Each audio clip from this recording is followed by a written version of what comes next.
Hello, and welcome to the 2021 Virtual TAM Asset Management Roundtable. I'm Ms. Shadoni Smith, and I am calling this meeting to order. I'd like to welcome you to our virtual roundtable, but before we begin, I'd like to go over a couple of housekeeping items. First of all, you will notice that you are, as a participant, you are in listen-only mode. This means there's no option for you to use your webcam or microphone. However, throughout the event, if you have questions for FTA or any of our transit agency executives, please put them in the question and answer pod. You can find this on the right side of your screen. It's an icon with two Post-it notes and a question mark identified in the slide pictured. Presenters will answer the questions during the designated question and answer section of the event. Due to the number of attendees today, we may not be able to get to everyone's questions. You may not see your question immediately in the question and answer pod, but we will try to get to as many questions as we can. Closed captioning is available during today's event and can be turned on by selecting the gear icon in the bottom right of your screen. A recording of today's event will be available on the FTA Transit Asset Management website in the next week or so. If you experience any technical difficulties during today's event, please contact the TAM Roundtable at dot.gov mailbox. This email inbox is actively monitored throughout today's event. I would like to note there is a slight schedule change. We will go directly to our panelists, our executive panelists, after this call to order.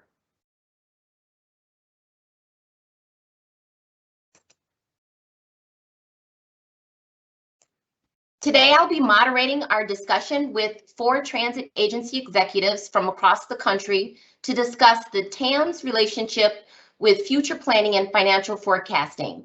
Each panelist will give a short overview of their agency, and then they'll respond to discussion questions. There will also be time for some questions from the audience at the end of the session. Again, please use the Q&A pod to submit your questions throughout this event. As I mentioned before, we may not have time to get to all of your questions, but we'll do our best. You do not have to wait till the end of the presentation to post your question, so feel free to put in your questions as they arise. With that, I'd like to introduce all of our panelists, and then I will turn it over to them. First up will be Julie Tim. In September 2019, Julie Tim moved to Richmond, Virginia to serve as the Greater Richmond Transit Company's 6th CEO and first female CEO in company history. Prior to coming to GRTC, Julie served as the Chief Development Officer for Nashville Metropolitan Transit Authority and Regional Transit Authority of Middle Tennessee, rebranded as WeGo Public Transit. A native of Hampton Roads region in Virginia, Tim previously worked as the Transit Development Officer for Hampton Roads Transit. Julie brings 25 years of experience in customer-focused strategic planning and the management of widely diverse transportation projects in the local, state, and federal arenas. Then we'll hear from Henry Lee. Henry is a transformational and dynamic CEO with a tenure of over 2 decades of extraordinary business acumen, driving strategic planning, service excellence and innovation, and fiscal renewal within some of the largest and most complex multimodal transportation systems in North America. He has been recognized as a model of success for transit industry CEOs, receiving the 2019 Outstanding Public Transportation Manager of the Year Award from the American Public Transportation Association. A well-respected industry leader, Henry is credited with historic turnarounds and establishing many firsts in the transportation industry throughout the years. Henry has earned a reputation as a national change agent, relentlessly pursuing excellence for the advancement of public transportation, even during a global pandemic. Since becoming General Manager CEO in July 2016, Henry has been credited for the solid, rapid, and comprehensive transformation of Sacramento RT, turning it into an award-winning agency. Next will be Tom McCone. Tom is currently the Chief Administrative Officer and Senior Vice President at the Chicago Transit Authority. In his role, he oversees the main support functions for the CTA, including human resources, purchasing, training and workforce development, diversity and DBE programs, EEO, and the agency's performance and transit asset management group. Prior to this, Tom served as the Vice President of Budget and Capital Finance and acting CFO for CTA. Tom has a bachelor's degree in economics and statistics from Northwestern University and a master's degree in public policy from the University of Chicago. Leslie Richards will finish the last presentation. Leslie is the CEO and 11th General Manager of the Southeastern Pennsylvania Transportation Authority, or SEPTA, the 6th largest public transportation agency in the U.S., with a budget of more than $2 billion and a vast network of 9,500 employees that enable the 5 million residents of the greater Philadelphia region to connect to each other.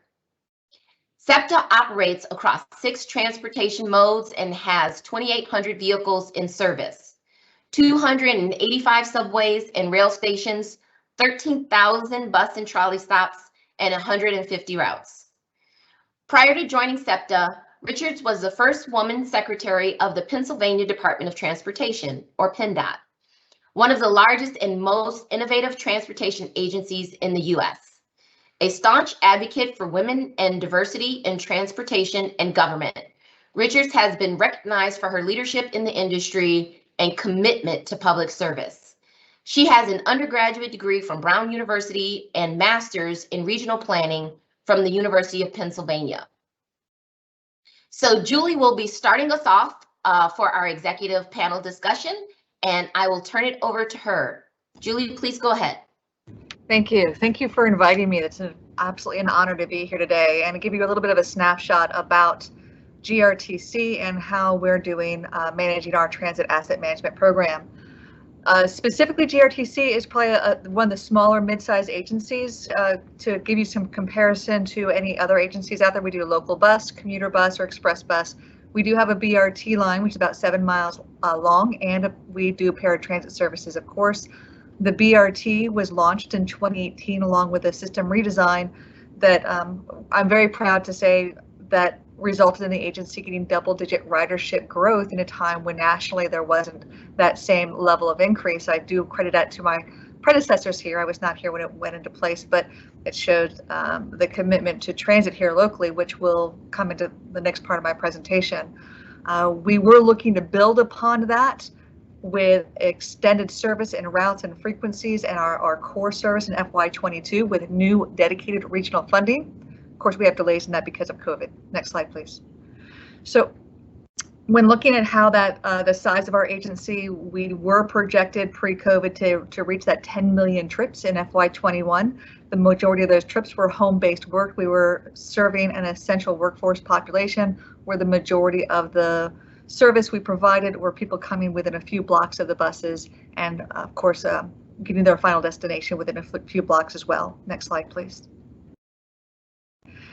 Our budget is around $63 million annually. That has grown year over year dramatically with the BRT and with the system redesign. But the majority of that service, you can see where the growth is really operations. We have been historically and until recently maintained ourselves as a service, an operational service with bus service. We don't have a lot of other benefits or side types of opportunities.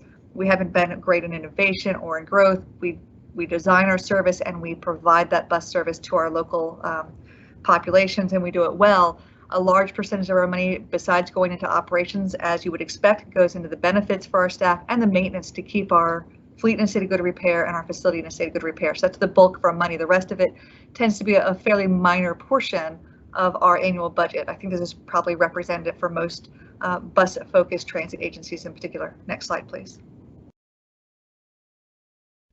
The place we get the money, again, I think this is representative from a lot of agencies. We receive about $21 million annually as a source of our capital funds, a majority of it coming from 5307 and 5339. The majority of our 5307 is flexed over for preventative maintenance, which you saw on the previous slide for our maintenance operations. We are lucky that in the state of Virginia, we are very, very blessed that the Department of Rail and Public Transportation provides a fairly significant match to our capital in the form of state discretionary funds. We can get between 50 to 68% matching funds for a good portion of our projects, including our fleet replacement, which tends to be matched to 68% states, which allows us to leverage our federal money to be spread much, much further, and our local matches tend to be around 4%. Next slide, please. When we look to prioritize the projects, I can't take credit for this prioritization process. It actually came from when I worked at Nashville. I was very, very proud of this.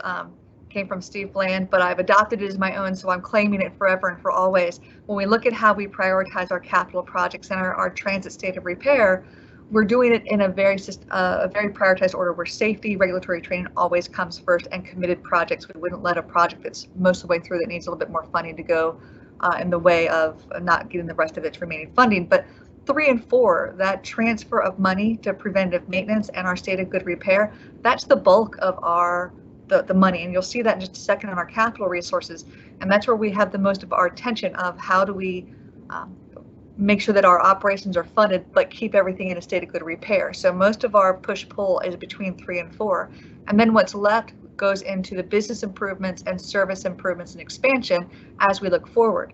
In the past, the majority of this agency has been focused on 1, 2, 3, and 4, but I'm hoping as we move forward and we can look at using transit asset management and the flexing between 3 and 4 to advance more business service improvements and expansion. Next slide, please. So when I first got here, they didn't have a look ahead about where they were going to be spending the capital money. I got together and we said, let's take at least a 3-year look ahead. We're aiming towards a 6 and 12-year look ahead. The gray and the yellow is specifically, those are the areas where we spend the majority of our money. The gray is the PM, the yellow, that $30 million is state of good repair. The $18 million, this was of course pre-COVID. I had hoped to put an investment into a downtown transfer center because all of our transfers were happening outside, and that could almost have been put in a state of good repair category as well. I put it into a service improvement because it straddled. But the majority of our planning really was being consumed into preventative maintenance and state of good repair in our assets. Next slide, please. So putting together that state of good repair and that transit asset management plan, we had one in place when I got here, and it checked the box, it fulfilled all the requirements, but I wouldn't say it was one that we could really use to budget with, or that I could dig in and use as a way to make some of the policy and the strategic decisions for how we would advance our funding and leverage our funding to get a better handle on how we were going to budget forward. Instead of being reactionary 1 or 2 years in advance, I was really looking for that to spread over 6 to 12 years. And it needed to include that PM, ADA transfer, and the fleet's replacement and the facilities. But we also needed to look for how we were going to grow into the future with the new regional funding coming that I mentioned at the beginning of the presentation. We needed to be able to look to grow. So not only maintain, but grow and then maintain what we were growing, and also look at the industry trends like electrification of fleet. We have a CNG fleet. How are we going to manage that? Next slide, please. So looking at the projects, looking at the baseline of who we are, who we serve, where we're going, and the questions that we were asking about how to flex our funding between operations and capital and how to prioritize it. We have a list of projects that's really going to be our focus for the next several years, and making sure that these get entered into our transit asset management plan so that we are maintaining our state of good repair, but we're also focusing on where our core mission is, serving the essential riders that go to and from work, who have been the core of our ridership during COVID, and then looking at the expansion and future proofing for electrification. And that, I hope, gives you just a quick snapshot of GRTC and what we're looking at for our push-pulls of funding and transit asset management, and all the different planning to pull that together so that we can do large-scale, long-scale, multi-year planning and leveraging of our funds to make sure we're sustainable. And with that, I will end the snapshot of GRTC. Thank you. Thank you, Julie. That was very informative. We have a slight change in the schedule. I am going to introduce FTA Administrator Nuria Fernandez. With more than 35 years in the transportation industry, Administrator Fernandez is an experienced and inspiring leader. She comes to our agency after serving as the General Manager and CEO of the Santa Clara Valley Transportation Authority for the past 7 years, as well as the chair of the American Public Transportation Association.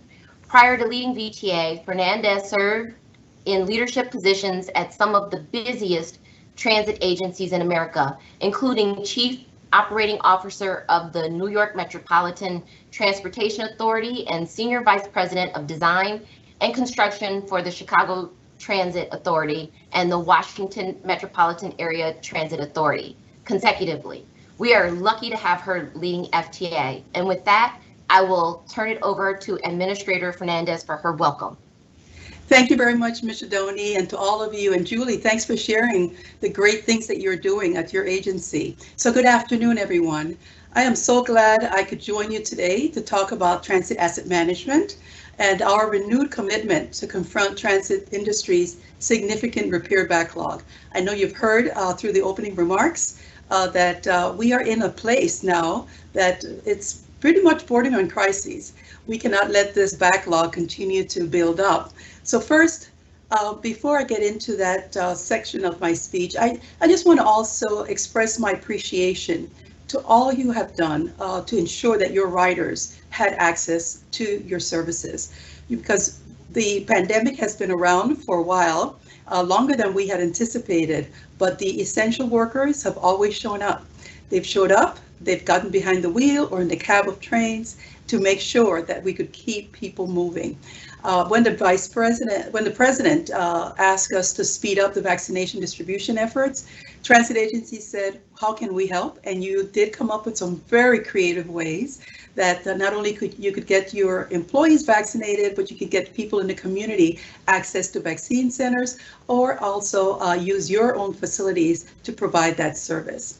So now that the president's call to mobilize all Americans to get at least one shot by July 4th, transit continues to help with that lead in that response. And so I'm so proud of all the transit agencies from all corners of this nation for your response. You've made it so much easier for members of your community to access vaccines, and you continue to help towards the health of the community, because it's a healthy community makes for great ridership. It also helps open up the economy in your own communities. Efforts like these across the country, hundreds of opportunities that have been brought to bear.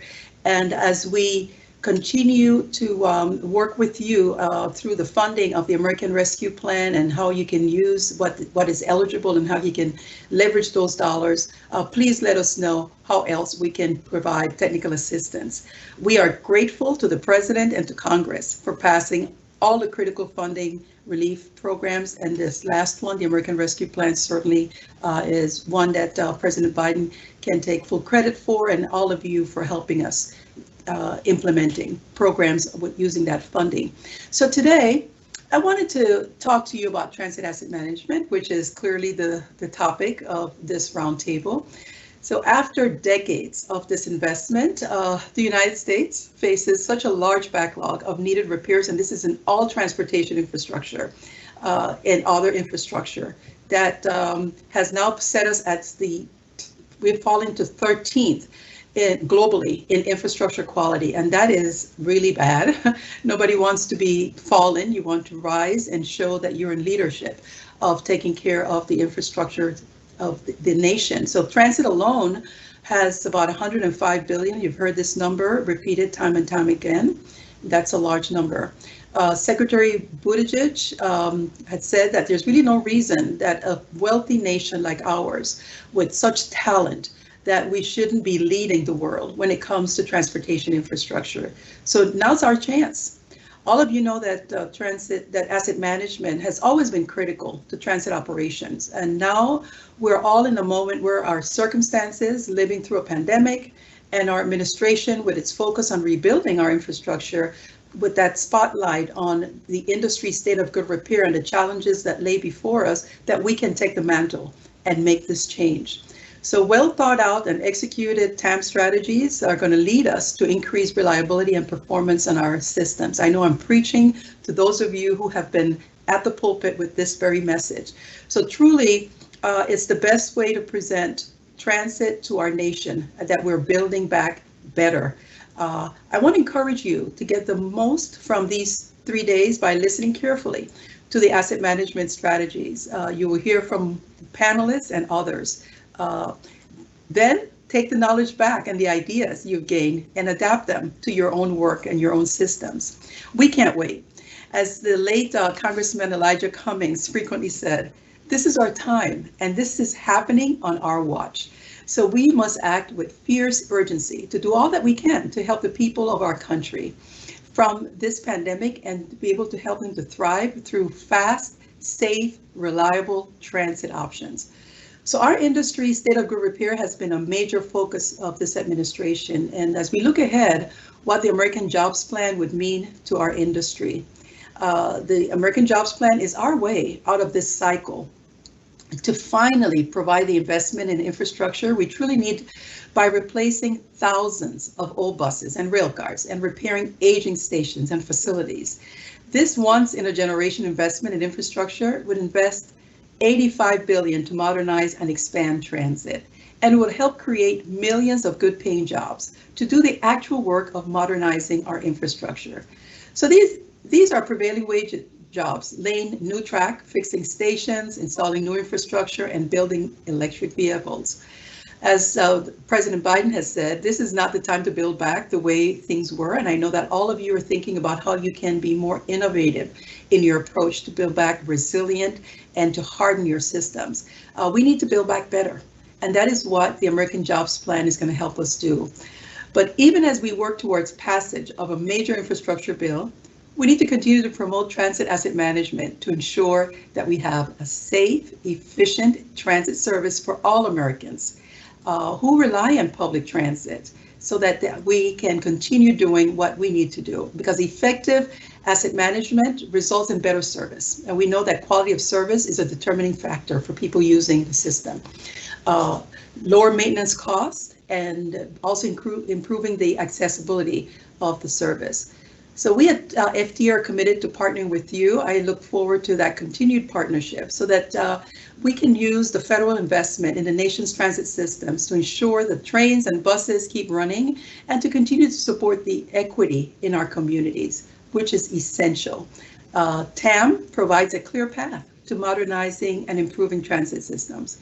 It helps determine the life cycle costs of infrastructure so that you can make some strategic decisions about what investments to make and when you should make them to bring the biggest benefits to your riders.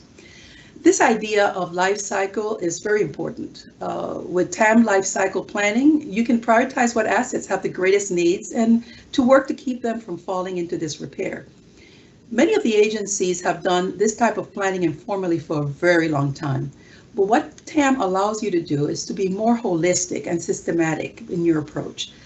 For example, the Utah Transportation Authority collects geometric data on its tracks every year.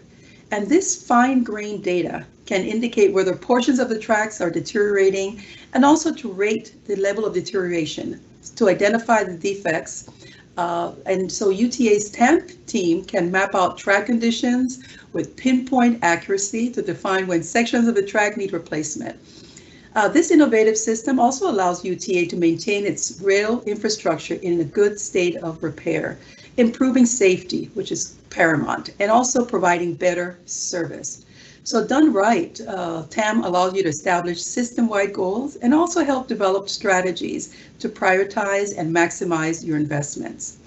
You know, it was more than a decade ago that St. Louis Metro completely redesigned its fleet management schedule, changing from reacting to problems and breakdowns to a more proactive, predictive maintenance schedule. With their new maintenance program, they found that they could extend the life of their vehicles. In the year 2000, The lifespan of a typical Metro bus was 12 years and 500,000 miles. By 2019, Metro had expanded the useful life of their buses to 15 years and been able to add up to 800,000 miles. So Metro's improved fleet management program has also dramatically reduced breakdown rates and making its service far more reliable. FTA supports transit asset management, and we are really looking to, through our real-time asset management program with funds and technologies and innovation, so that when you're assessing the track condition, facility, and other assets, you have the best information available to you for those decisions. Grants under this program allow transit agencies to assess, to detect, and to monitor deficiencies, and also to evaluate the efficiency and cost effectiveness of proposed solutions. For example, the Dallas Area Rapid Transit received funding for digital technology so that it could monitor its rail stations, the tracks, the bridges, the tunnels, and the rail crossings to maintain a state of good repair and continued service reliability.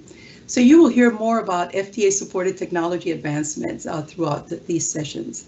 So clearly, transit asset management has its benefits. Finally, I would like to leave you with our hope for the future, that you can continue to be smart and strategic in how you manage your transit assets, but also that the federal government is here to help. We're looking forward to a significant capital investment under the American Jobs Plan to help you meet your infrastructure needs, but also to invest in the research and development so that we can stay ahead of the curve. We need to and we must build back better.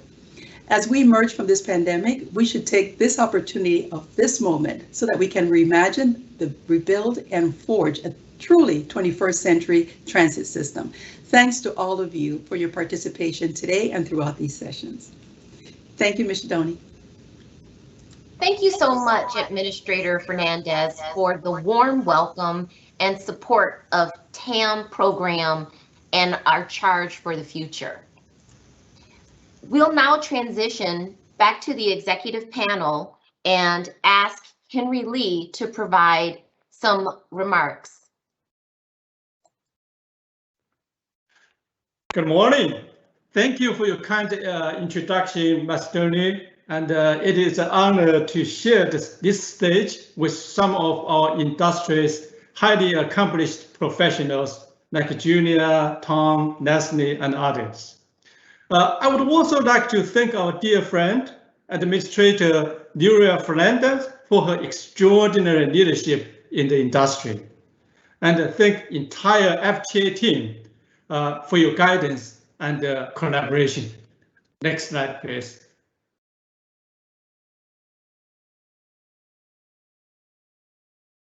So here is a quick snapshot of Sacramento Regional Transit District, or SACRT. We operate service within 400 square miles of the capital region in California, with about $590 million budget in FY 2022. We have 3 light rail lines totaling about 43 miles and 52 stations, plus 80 bus routes, 9 on-demand microtransit zones, and 88 paratransit services. SACRT's annual ridership prior to COVID-19 was growing at a 7% rate since July 2019 until the pandemic hit. Next slide, please. Our TAM plan was successfully completed over 2 years ago, and we began implementing it in October 2018. The plan identified over $1.3 billion in state of good repair needs, with $500 million being secured. We also have an aggressive plan to expand our system with over $2.6 billion capital projects in next 30 years or so. There are ongoing efforts to bring additional local funding to SACRT, and we are hopeful a sales tax measure will be placed on the ballot next year to bring us about $4 billion more funding for the next 30 years. In 2016, we put a sales tax measure on ballot, and we scored nearly about 66%, but we need 66.7% to pass a measure, require 2/3 of the votes. And we hope next year we can make this happen, pass the 2/3 of the votes. Next slide, please. As we think about our needs in the future, they really fall into 4 categories. First is the light rail system modernization. Our light rail system is now over 30 years old, and almost half of our 97 light rail vehicles passed their useful life. Currently, Siemens is building 20 new vehicles, with the first vehicle being delivered to us next summer, and we have also secured funding for another 16 vehicles. To accommodate these new vehicles, we will need to retrofit our stations, rehab light rail tracks, and the communication system and other infrastructure to improve reliability and performance. Second is the zero-emission bus or ZEB conversion. In California, the regulation requires all transit agencies to convert fleets to ZEBs by 2040. And all vehicle purchases must be ZEBs starting from 2029, just 8 years from now. We operate an active bus fleet of approximately 500 buses, shuttles, and cutaways with CNG, diesel, gasoline, and electricity. To maintain our bus fleet in a state of good repair, we expect to purchase about 20 to 50 ZEBs per year over the next decade. The third is the facility needs. To accommodate ZEB conversion, we need to build and install electric equipment, dispensers, chargers, and other components. We currently also plan to build 2 new bus facilities and add 1 more light rail maintenance yard. The final component is the capital projects. This includes light rail expansions to the airport, to the city of West Sacramento, and to the city of Elk Grove, as well as to build 5 bus rapid transit routes. Together will cost over $2.6 billion. Next slide, please. While we must maintain many physical assets, I would be remiss if I did not mention one of our most valuable assets, our workforce. We recently conducted a workforce study, and the study found out that Sacramento has met or exceeded racial, gender, and pay equity goals. I'd like to only mention 3 findings. First, nearly 70% of our workforce are minorities, which is higher compared to 58% for Sacramento's overall population. Second, we successfully achieved the gender pay equity. As a matter of fact, our average pay for female employees is slightly higher than male employees. And the third, as we know, women represent only 15% of the transportation workforce. At Sacramento, our workforce includes 33% of the females. For our management team, over 40% are females, and we're very proud of this achievement. This concludes my portion of the presentation. I will pass on to my next speaker. Thank you very much. Thank you, Henry. That's very interesting. Next, we're going to hear from Tom McCone. Tom, please go ahead. Great.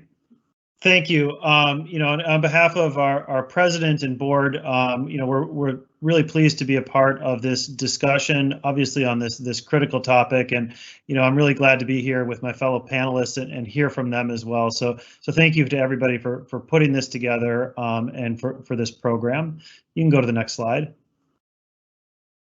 So just to start with an overview of the Chicago Transit Authority, we have a $1.6 billion annual operating budget, and then we have a $3.4 billion 5-year capital program.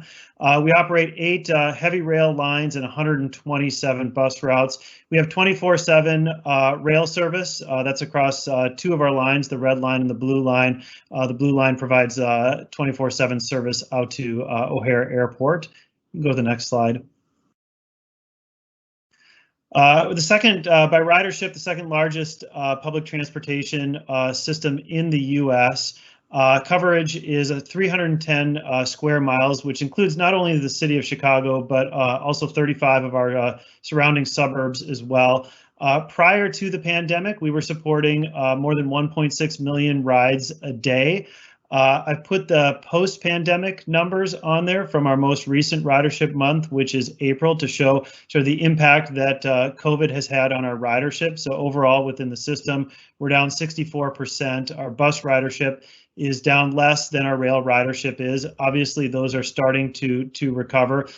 This is higher than we saw in 2020, but still obviously remains below what we saw in 2019. But critically, I'd be remiss if I didn't mention that these are still very large numbers. Even during the depths of the pandemic, we were supporting close to 300,000 rides a day. And we spoke with a lot of the people that were taking the system, and these were essential workers and riders taking essential trips.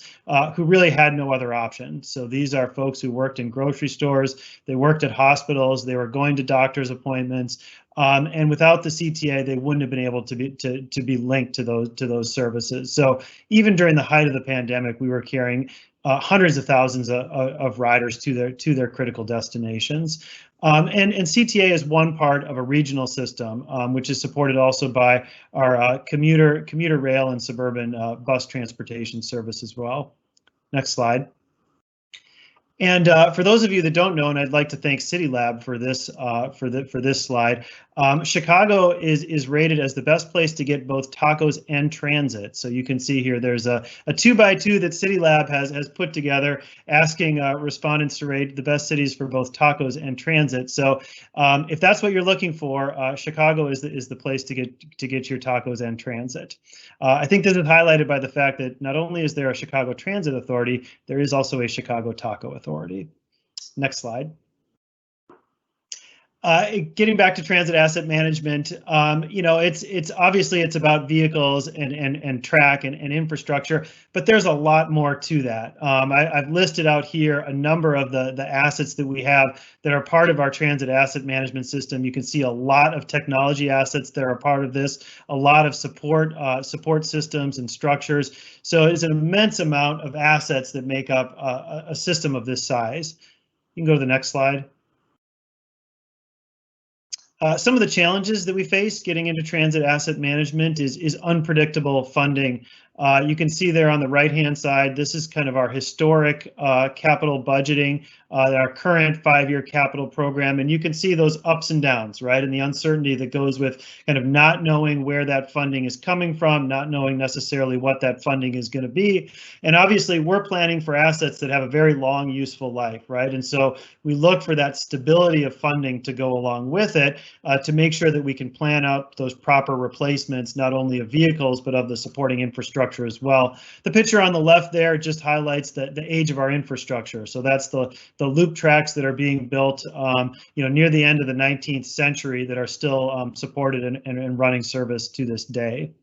You can go to the next slide. Some more information here. The challenges that come along with an old system is we lack accessibility. So a lot of our stations were built before ADA requirements were put in place.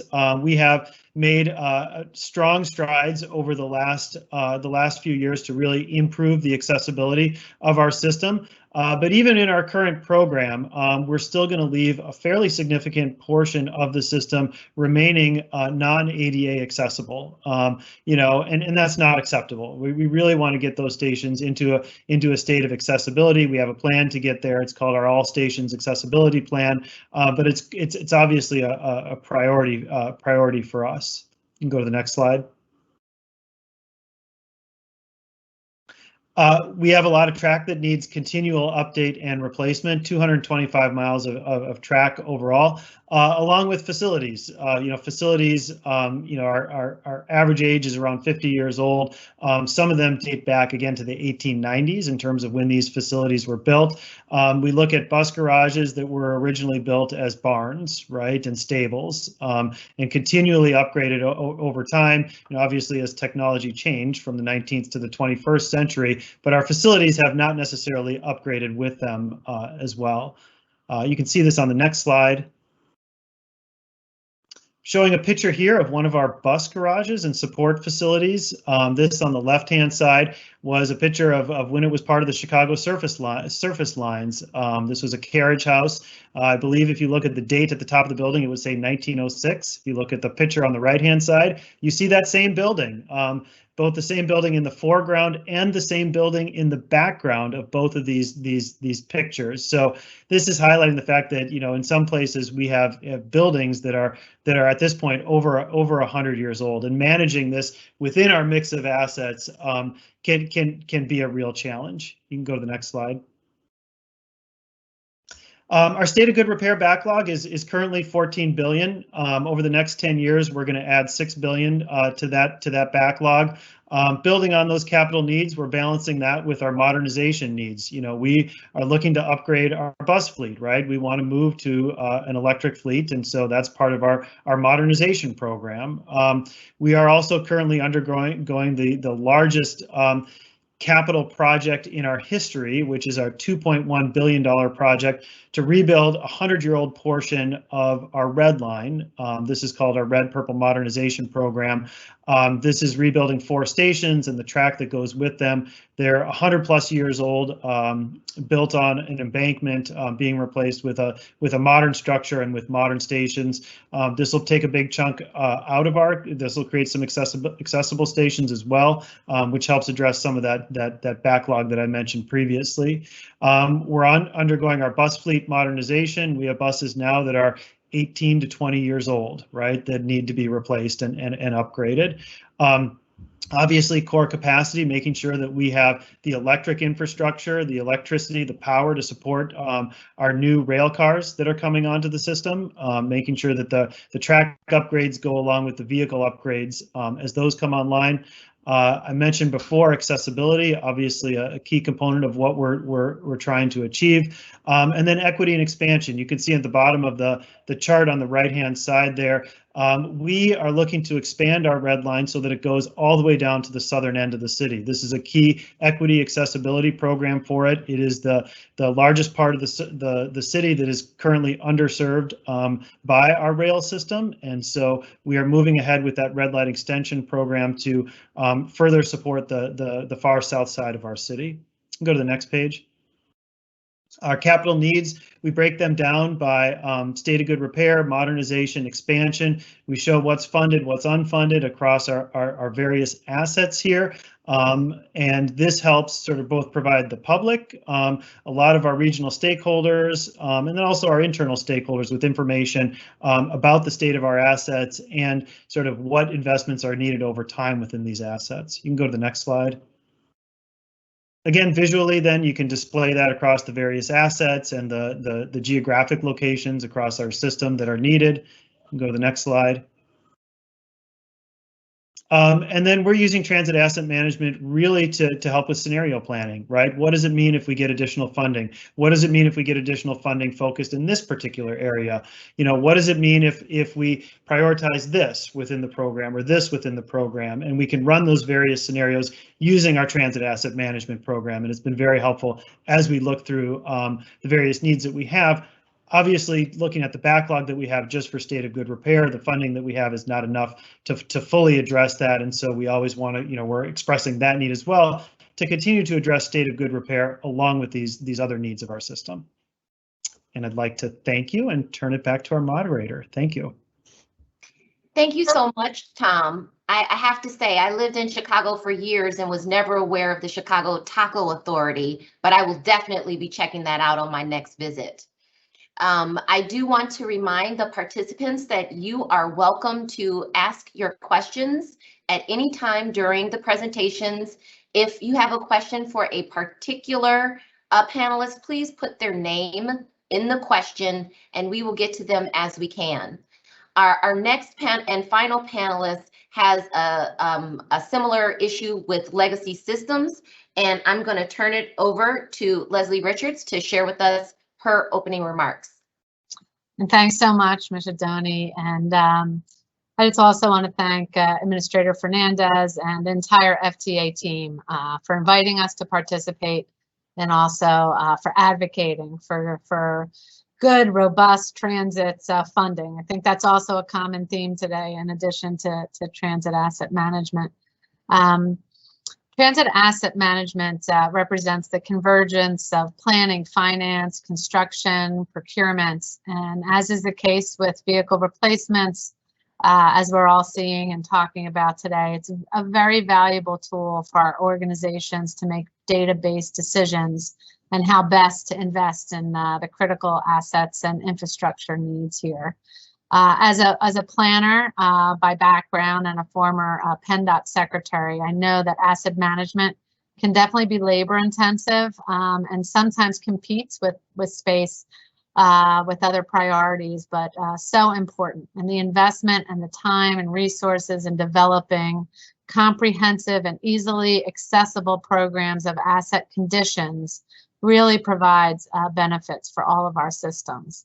So for SEPTA, Transit Asset Management has given structure to our capital program, and it makes us more nimble and able to respond to immediate challenges like the ones the last 15 months have presented to us, and without losing sight of long-range capital needs at the same time.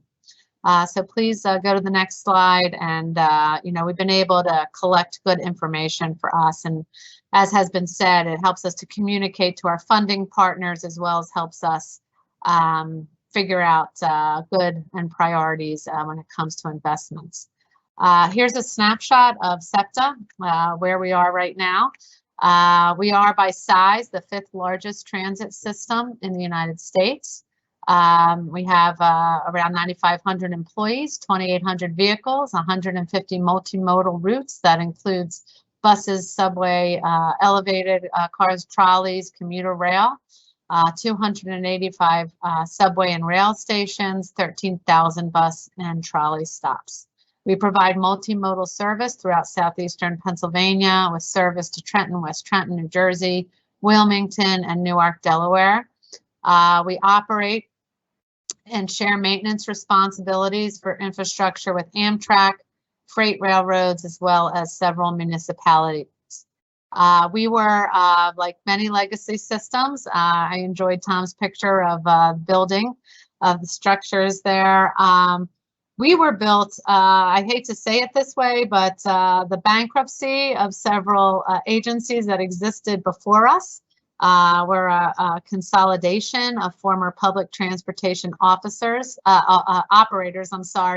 some of which date back well before the invention of the car, back to the 1800s. And so we're proud of that system, but also having a legacy system presents several unique challenges as well.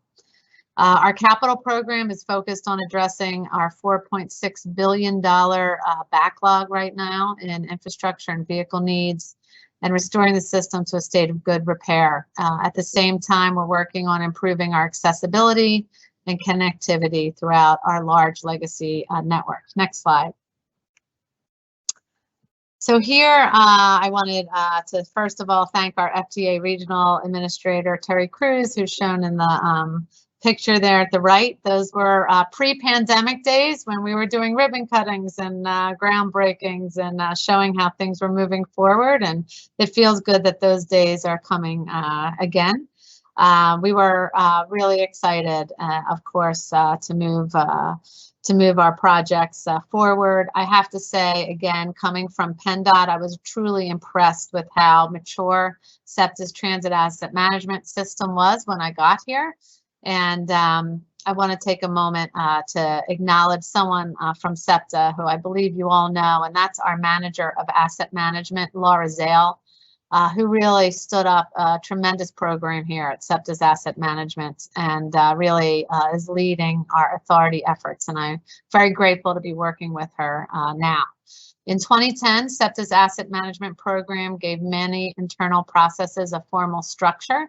And with the help of an FTA grant, we were able to develop a capital asset inventory and decision support tool. That effort allowed us to provide the first comprehensive assessment of the age, condition, and performance of SEPTA's transit assets. And that would form the basis for internal and external conversations about SEPTA's growing backlog of needs. This data helped SEPTA present a regional and national platform for discussion and helped us with our state of good repair, which is a core component of our capital program, and helped us frame the case for increased transportation funding, both at the state and federal levels. Importantly, it helps SEPTA to well position ourselves to meet the goals of the TAM final rule and when it was issued back in 2016. Next slide, please. Here, showing SEPTA's Transit Asset Management Program and what a valuable tool it has been to us. It's an important tool for messaging and also having conversations with funding partners, which I did just prior to us meeting here today. In a past job, I was also a Montgomery County Commissioner and a member of our board, the SEPTA board. And I can tell you that this was extremely important to let us verify our data and explain and make the case for funding moving forward. It gave us credibility, and it continues to with members of our General Assembly. Because we had an asset management plan, once we had the funding, we went to work addressing some of our most critical state of good repair projects. And in these projects, it included replacing our outdated and obsolete AEM-7 locomotives. We had the last fleet of these AEM-7 locomotives that were still operating in the country. And while I'm not proud of it, we still have the oldest fleet in the country on our rail systems. We were also able to complete the 1,000-foot long and 100-foot in the air Crum Creek Viaduct, which was a major project here for us. The pie chart on the right, I just want to show, has our various infrastructure classes as well as our current backlog. And while discussions at the federal level hold promise for possibly historic levels of investment in transit infrastructure, the uncertainty of state sources of funding is putting our state of good repair at risk. We're working to stabilize current funding and secure sustainable and bondable funding to hopefully continue on the progress that we've made. Next slide, please. So our commitment to achieving a state of good repair has not changed and did not change during the pandemic. When it was safe to do so, we continued projects with new protocols for contractors and employees. Our in-house engineering, maintenance, construction, as well as third-party forces worked on critical projects. Here you can see the top picture is the completion of the new 5th Street Independence Hall station. As soon as you get off our subway right there and you go up the stairways, you can enjoy the Liberty Bell, Independence Mall, Constitution Center, and many historic sites here. We also improved our regional rail track, our power infrastructure south of 30th Street. We're breaking ground on ADA stations, particularly on our subway lines, on the Broad Street line. We're right now doing a blitz on our trolley tunnels, making sure that that is in good shape. And we continue to work on our trolley network, our signal improvements, and regional rail service restoration. When it became necessary to move people out of our headquarter building, we figured out where they could work outside, and they were deployed, and we did a lot of condition assessments while ridership was low. Next slide, please. And as ridership returns, we continue to monitor ridership, just like we've heard from everyone else today. So while many things have changed in the wake of the pandemic, asset management provides a valuable framework for making data-driven decisions. It provides the tools we need as transit operators to use the funding we receive more efficiently. Federal and state governments don't have the money we needed, over $100 billion, to give to transit agencies to eliminate the national state of good repair backlog. So we have to be more efficient and innovative to invest. And it's easy to think of asset management as a state of good repair tool, as well as to help us figure out what projects and priorities we need. And so that's what we are doing. Earlier this spring, our board approved a new 5-year strategic plan, SEPTA Forward. It's a vision for a stronger future. It's a new mission. We are also adopting a lifeline service, which has been discussed by previous panelists, and we have a mission, and it is data-driven, and our asset management makes that possible. Next slide. So we've identified several key priorities for 2021 and beyond. Replacing our rail fleet, that always remains a high priority for us. We've identified our most critical bridge, track, power, and signal assets for replacement. We've developed a plan for bringing our rail stations into compliance with the American with Disabilities Act while bringing them to a state of good repair at the same time. Our current 12-year capital budget includes making the remaining stops on our subways fully ADA accessible, and we are definitely using transit asset management to bring those decisions out of the forefront and educate the lawmakers who help us with the funding for those projects. We have several projects of regional significance, which also are moving forward with the data from asset management. Next slide, please. So we'll end here just showing this was our value proposition, which existed before the pandemic and continues afterwards.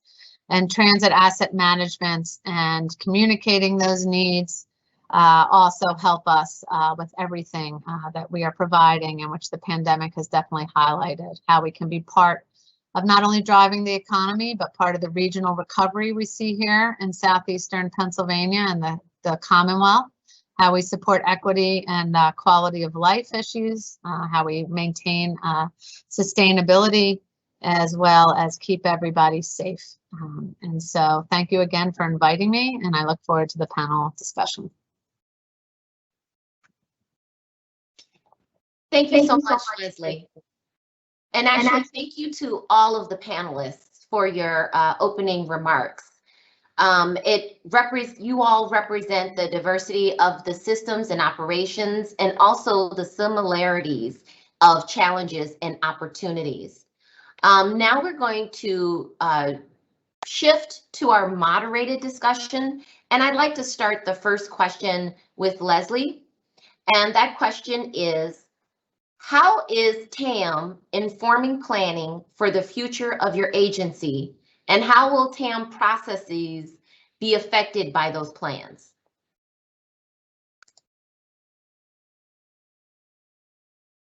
Here we go. Can you hear me there? So look, SEPTA's asset management program, it's really used, as I mentioned, to frame the conversation about our capital project. As we know, communication is important in everything that we do. And so our asset management program has showed the need for both higher and sustained levels of transportation funding. We're using the data to address our most critical needs and getting that information out there. And for us, that's including replacing the locomotive fleet, which I mentioned is the oldest in the country right now. We're rehabilitating bridges that are well over 100 years old, well over the life expectancy of these assets. And we're replacing traction power substations, which are also around 80 years old on average. Again, that need for replacements so we can move forward with our transportation network. And we'll make sure that, you know, obviously, as we talk about TAM and the good practices associated, we will achieve better alignment with our capital planning process and just helping everyone else understand the significance and important role that transit plays here in the region. Thank you. Tom, same question. How is TAM informing your planning for the future, and how will your TAM processes be affected by those plans? Yeah, similar to how Leslie described it within SEPTA, you know, TAM is really helpful for looking at sort of what the future is going to look like under the current state, right, a steady state, and then also what it might look like under various other scenarios, right, with increased funding aligned along a specific project level or with a certain priority. Transit asset management is always a part of the discussion as we look to go through sort of the capital prioritization process. And so we work to make sure we have updated information, and whether that means, you know, the state of a current asset, does it need the full asset need replacing if we're talking about fixed assets, or is it a component, right? And how do we make sure that we're prioritizing the most important parts of things like the fixed assets and the components of those assets to be invested in? And then what does that change in terms of the forecast for those assets and the useful life of those assets? Thanks, Tom. Julie, would you like to join in on the discussion? Absolutely. Thank you. So we don't have a lot of the backlog that I think a lot of the larger agencies do that have the rail and the subway, the heavy infrastructure investments. So I think that for us, I'm going to reverse the question and say that our planning is really forcing us to take another look at our transit asset management. We only have 5% of our bus stops with shelters, and we only have about 20% with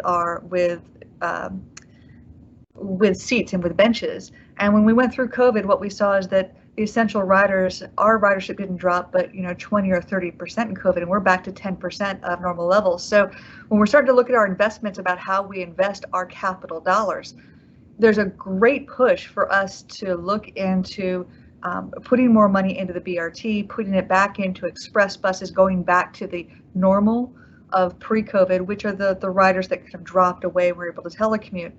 The planning process in COVID is suggesting that maybe we need to, while we want to keep our buses in a state of good repair and look at that transit asset management, we need to push more money into our shelters, into our investment, and how do we maintain those.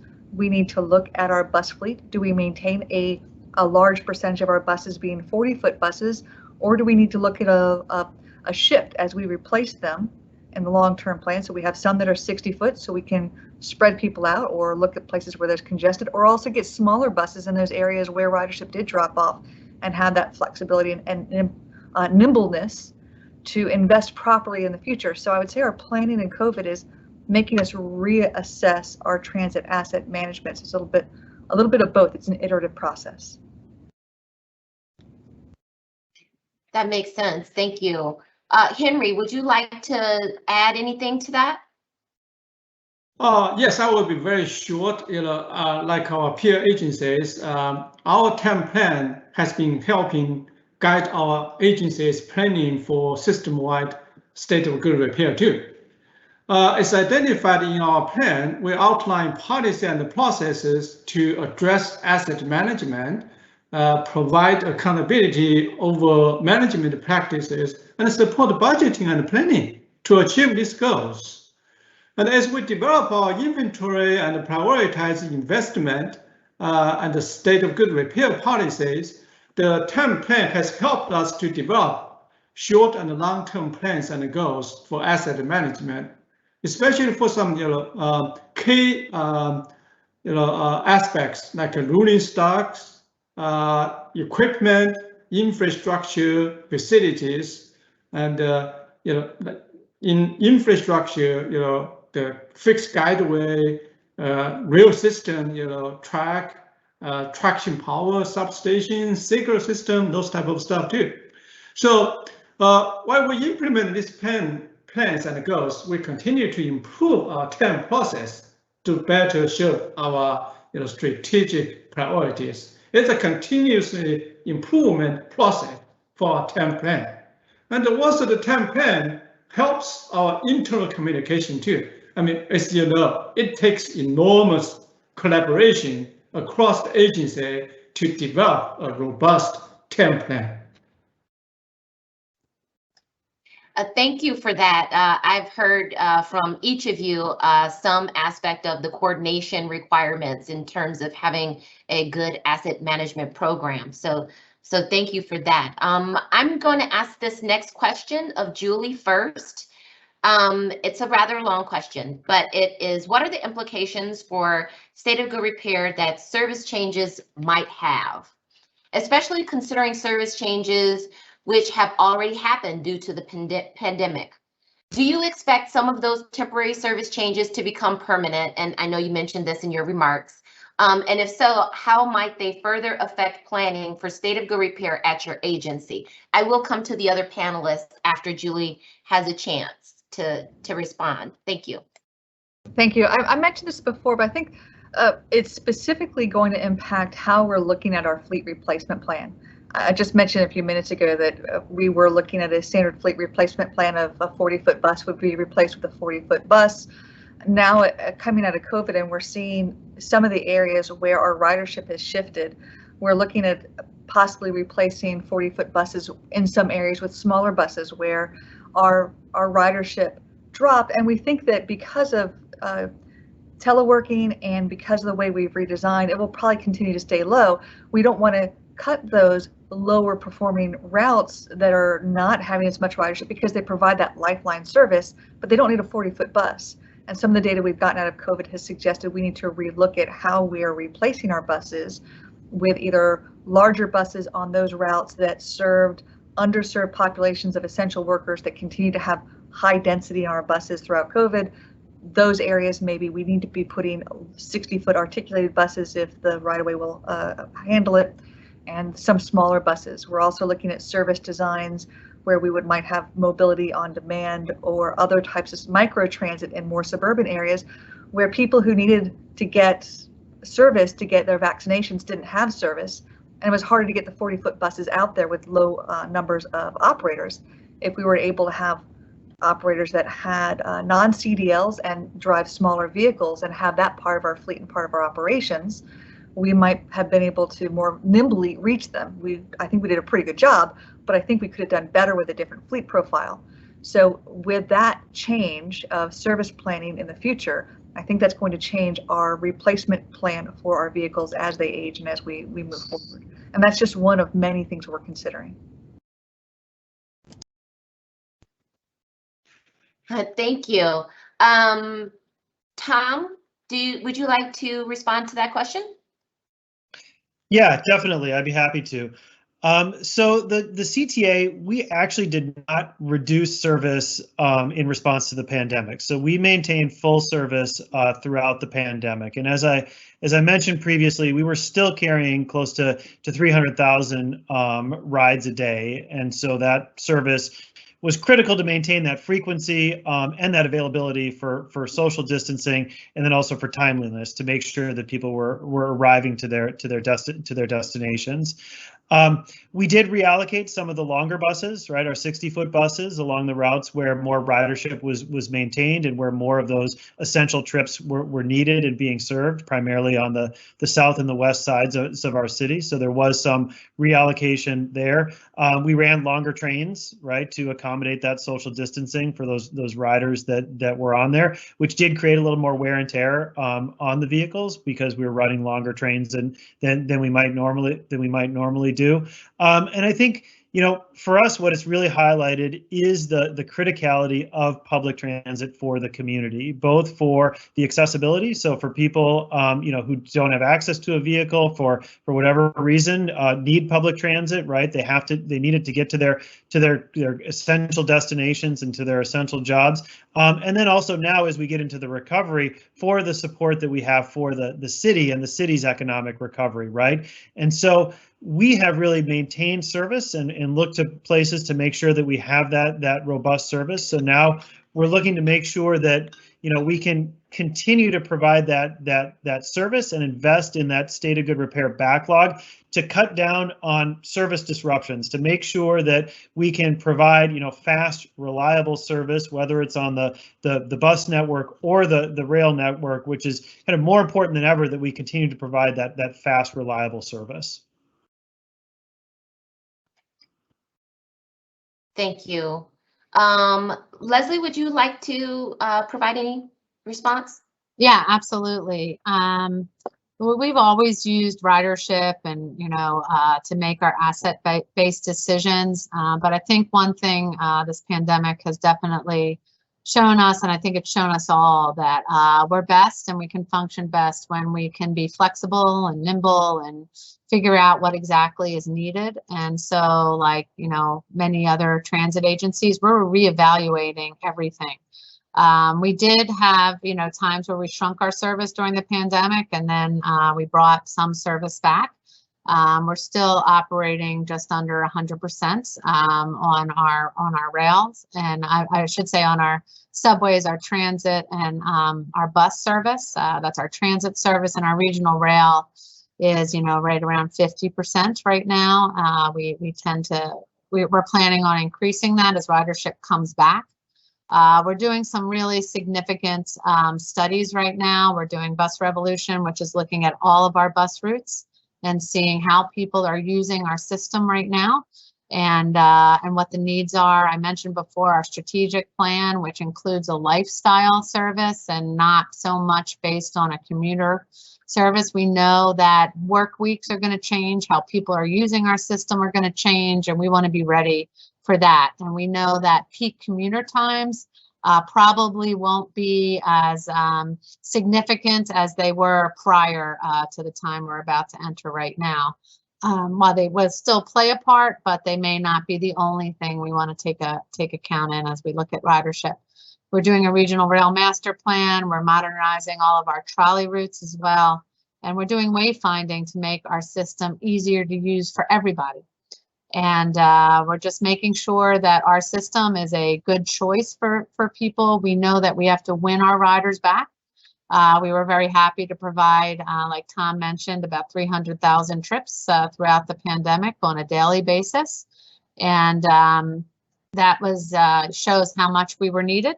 However, there are a lot of riders who have other choices, and we want to make sure that SEPTA is their choice as well. And again, that we support our businesses and the communities that we serve. And so we are taking a look at what those needs are in the future, and you know, want to come out strong, and again, being the vital resource that all transit systems are in the communities that they serve. Thank you, Leslie. Henry, I'd like to give you a chance to add something to the conversation. Yes, when the pandemic, hit us, and we maintained about the same level of the light rail service. Although we reduced the number of cars in operation, and this allowed us to take advantage of that time to conduct additional preventive maintenance on our cars out of service. But we did reduce the bus service initially to about 70% of the normal service level, then gradually returned to prior pandemic level within about 4 months from March to September.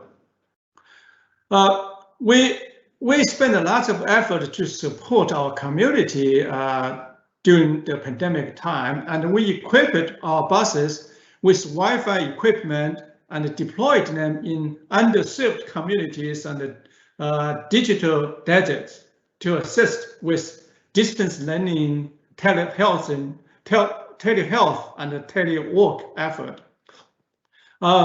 We have provided lots of free rides, and for example, for November election last year, and vaccination appointments, and for the homeless population. And thanks to the federal support, we were able to avoid any layoffs, furloughs, and pay cuts. Now we are seeing some positive ridership trends now, especially among our students, ridership, thanks to our students' system-wide ride-free initiative we implemented 2 years ago. We also see the highest level ridership for our on-demand service. Customers seem to be comfortable with smaller sized buses. Ridership on our on-demand service is up about 58% from a year ago. While we do not anticipate reducing service again in the future, we're ready to make adjustments and additional service improvements to better serve our community. That's my 2 cents. Thanks. That's worth about $10. I'm actually going to come to you first for our last moderated question, and it kind of flows right into what you were just sharing with us. But what are your agency's top priorities in the near term, and how does transit asset management fit into those?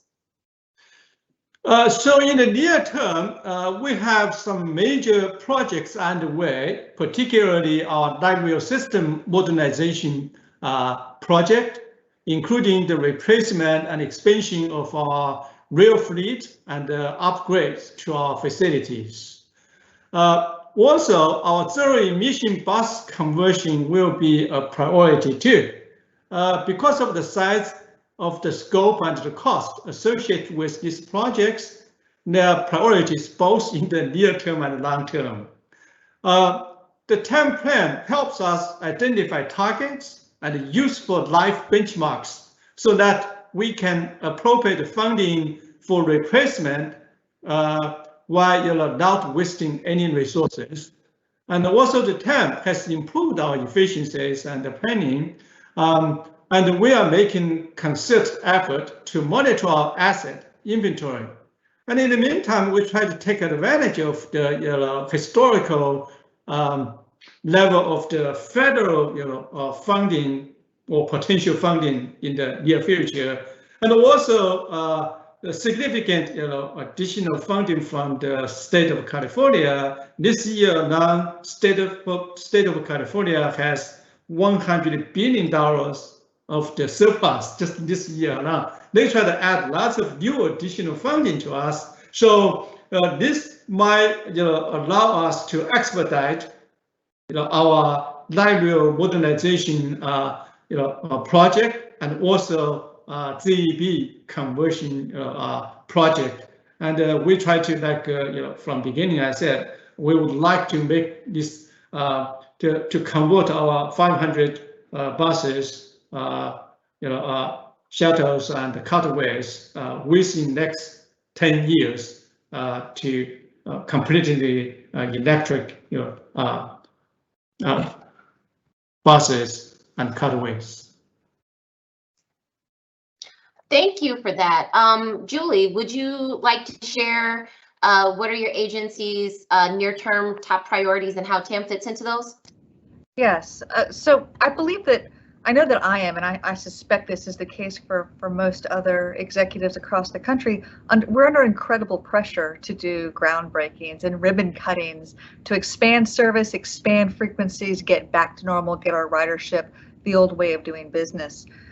Henry Lee made a great comment on the beginning of this, and something that we felt very strongly is that our greatest asset, of course, are our people and our riders. And so much of that focus on groundbreaking takes away from the investment we need to make in our staffing, making sure that they're getting the salaries they need so that we have good staffing. The assets, the essential infrastructures our riders need in shelters and in benches. So our top priority for the next year really is going to be on that. And I'm getting pressure.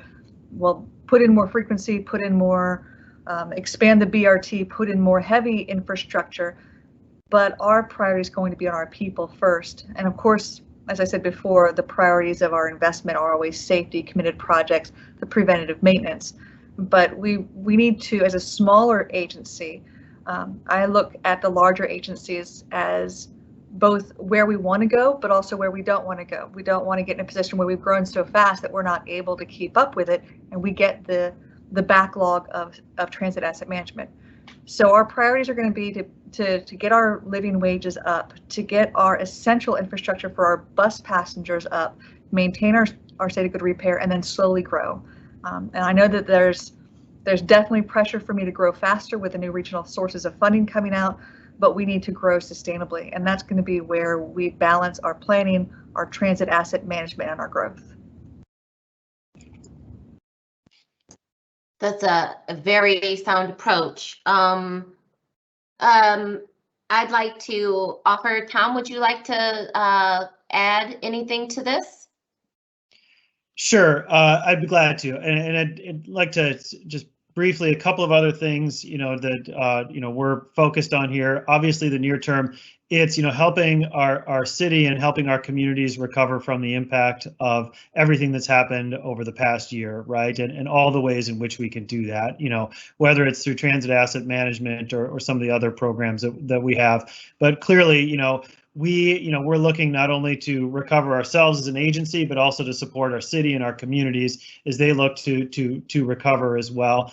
We are focused obviously on replacing our old assets. We have new rail vehicles that we're testing right now. We hope to have start delivery of 400 of those as part of our base order for our rail replacement. We've got a new bus order to replace buses, to replace some of those 18-year-old buses, in addition to some of the infrastructure improvements that I mentioned previously. And then we're also focusing on being inclusive with participation in our capital program, which is making sure that we are hiring and focusing on those workers who benefit the most from the work that we're providing, right? So it's disadvantaged workers from disadvantaged communities, and also promoting as many of opportunities for small disadvantaged businesses to participate in the work as well. And both of those are key priorities now as we look to increase investments in our capital program and in our infrastructure and overall within the CTA.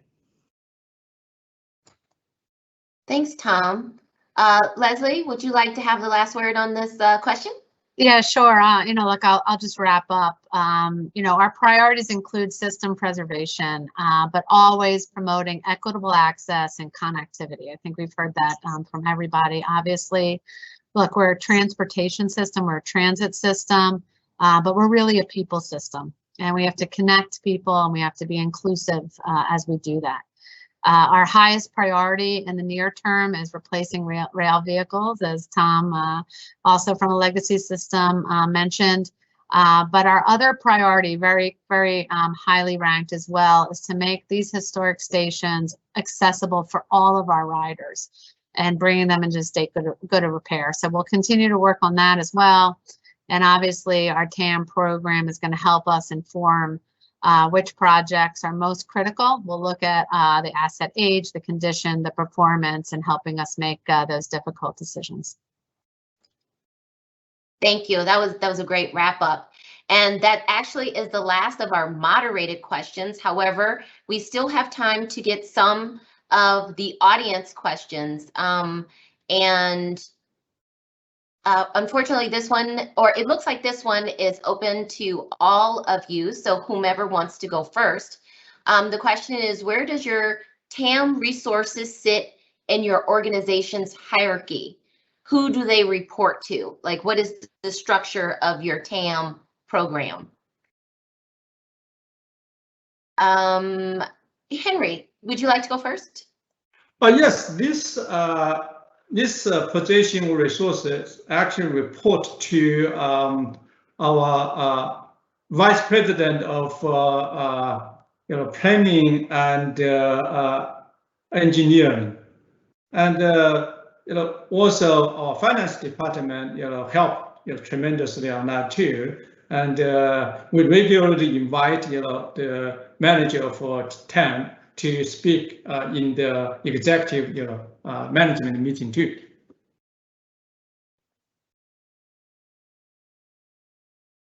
This was open to all panelists. Tom, would you like to share next? Yeah, we've established our TAM group within our performance management unit, which is part of the administrative group which I oversee. So it works obviously with a lot of the performance management tools that we use that are sort of both within and outside of the TAM program, which I think has been helpful to have the synergies between that performance management group and our transit asset management group being part of that. And then we coordinate obviously closely with our capital budgeting department and our planning department, along with our infrastructure and vehicle departments as well, all as sort of inputs to that group, and then sort of that group sort of feeding back out and coordinating with each of them as we put together the transit asset management program. Thank you. Julie, would you like to chime in here? Sure. When I got here, I've been in this role for about 18 months now, and when I did get here, the structure of the organization was very odd in that it had the CEO, of course, set the strategy, and then everyone else, all the other directors, 12 different groups, reported to the COO. Since then, we've made a little bit more of a structure so that we have a CFO, a COO, and a Chief Development Officer. Transit Asset Management, while that function, we hired someone specifically to manage it under the Chief Development Officer. It's a cross-functional team so that planning and finance and operations and vehicle maintenance all have a role in reporting to that person. So while it sits in development, it truly is a cross-functional interdepartmental team.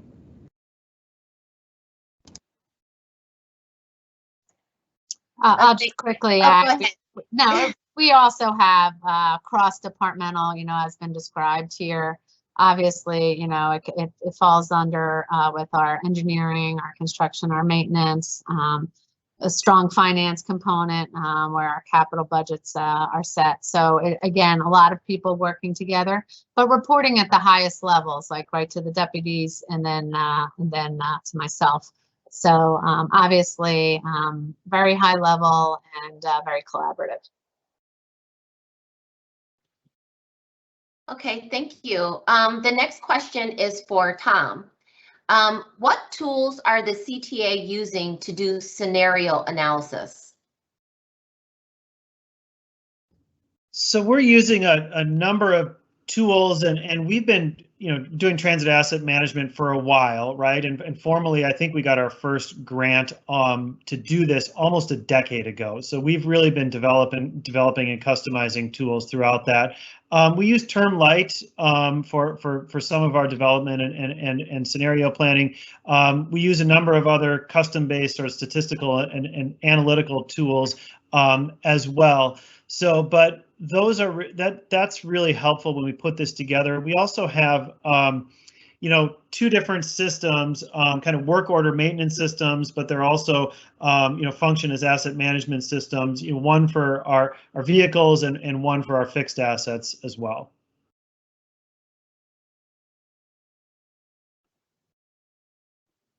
So while that question was actually directed at Tom, I do want to give the other panelists a chance if you wanted to share any of the tools that you guys want to show off or share with folks that might be useful. I don't feel free to unmute and share. I can jump in. This is Julie. I would say that we don't have a tool that we use. Being a smaller agency, we looked at possible tools that we could use. There's some wonderful tools out there that I have to admit I drool over because they are beautifully the way they prioritize.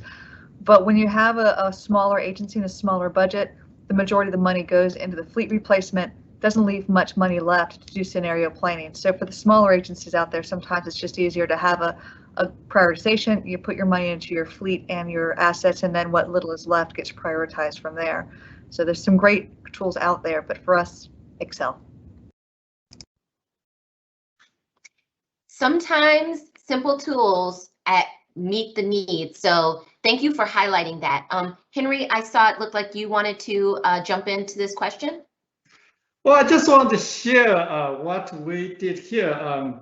We work with our MPO, the planning organization in the region, and we developed, asset management software called Cloud Tag. So this software helps all transit agencies in this entire region. And so we don't have to develop our individual stuff. And that really helps us because we can learn from each other, among other, peer, agencies in the region, suburban, counties. It's kind of interesting, practices. Just wanted to share this with the team. I would just quickly add that I invite everybody to get on our website. We have several tools available there. We have employer toolkits. We have some scenario planning. We have fantastic consultants who have experience not only in the United States, but in different countries where the pandemic has hit at different times and how they're also coming back. And so we've been using, every resource that's available to us as we try to figure this out. And just as Tom mentioned, so many different scenarios that could happen, and we're constantly monitoring and changing them and adjusting them. So we continue to keep the public as informed as possible, but definitely hop on our website, SEPTA.org, and you can play around, including some trip planning tools and showing how busy certain corridors are if you're interested in trying to plan your trips around less busy times. Thank you for highlighting that, Leslie. There are a lot of good resources on your webpage. The next question is for all of the panelists again. Have any of your agencies included, it may be a little in the weeds, but please feel free to chime in. Have any of your agencies included technology-related assets in your TAM plans? For example, electronic signage, ticket vending machines, on-bus communications, tablets, etc. Julie, I'll come to you first. Yes, I believe those are part of our asset management. Our asset management plan, again, is not as refined or as complex as I think that it will be in the coming years, but we do look at the IT infrastructure. Technology is becoming a very critical part of, I believe, any transit system in our vehicles. So being able to make sure that stays up to speed, especially with the quick changing pace of that technology, is critical. I will say that we are right now looking to go zero fare. So luckily enough, that will weed its way out of our asset management program if we're successful. But technology definitely needs to be included, and it is for us. Thanks. And this question is for all of the panelists. Tom, would you like to go next? Yeah, I'm happy to. We do include technology assets as part of our asset management plan. Something like a radio system, right, which includes radio towers. It includes the radios themselves. Obviously, it's distinct from any other asset that we might have. Our computers, our fiber network, a lot of the technology assets, like you said, the major components of the fare system are included within our asset management program. It may not get down to the specific level of details. It's not going to go down to the individual radio, for instance, but it will cover the system, the system overall. So we definitely include technology assets within our program.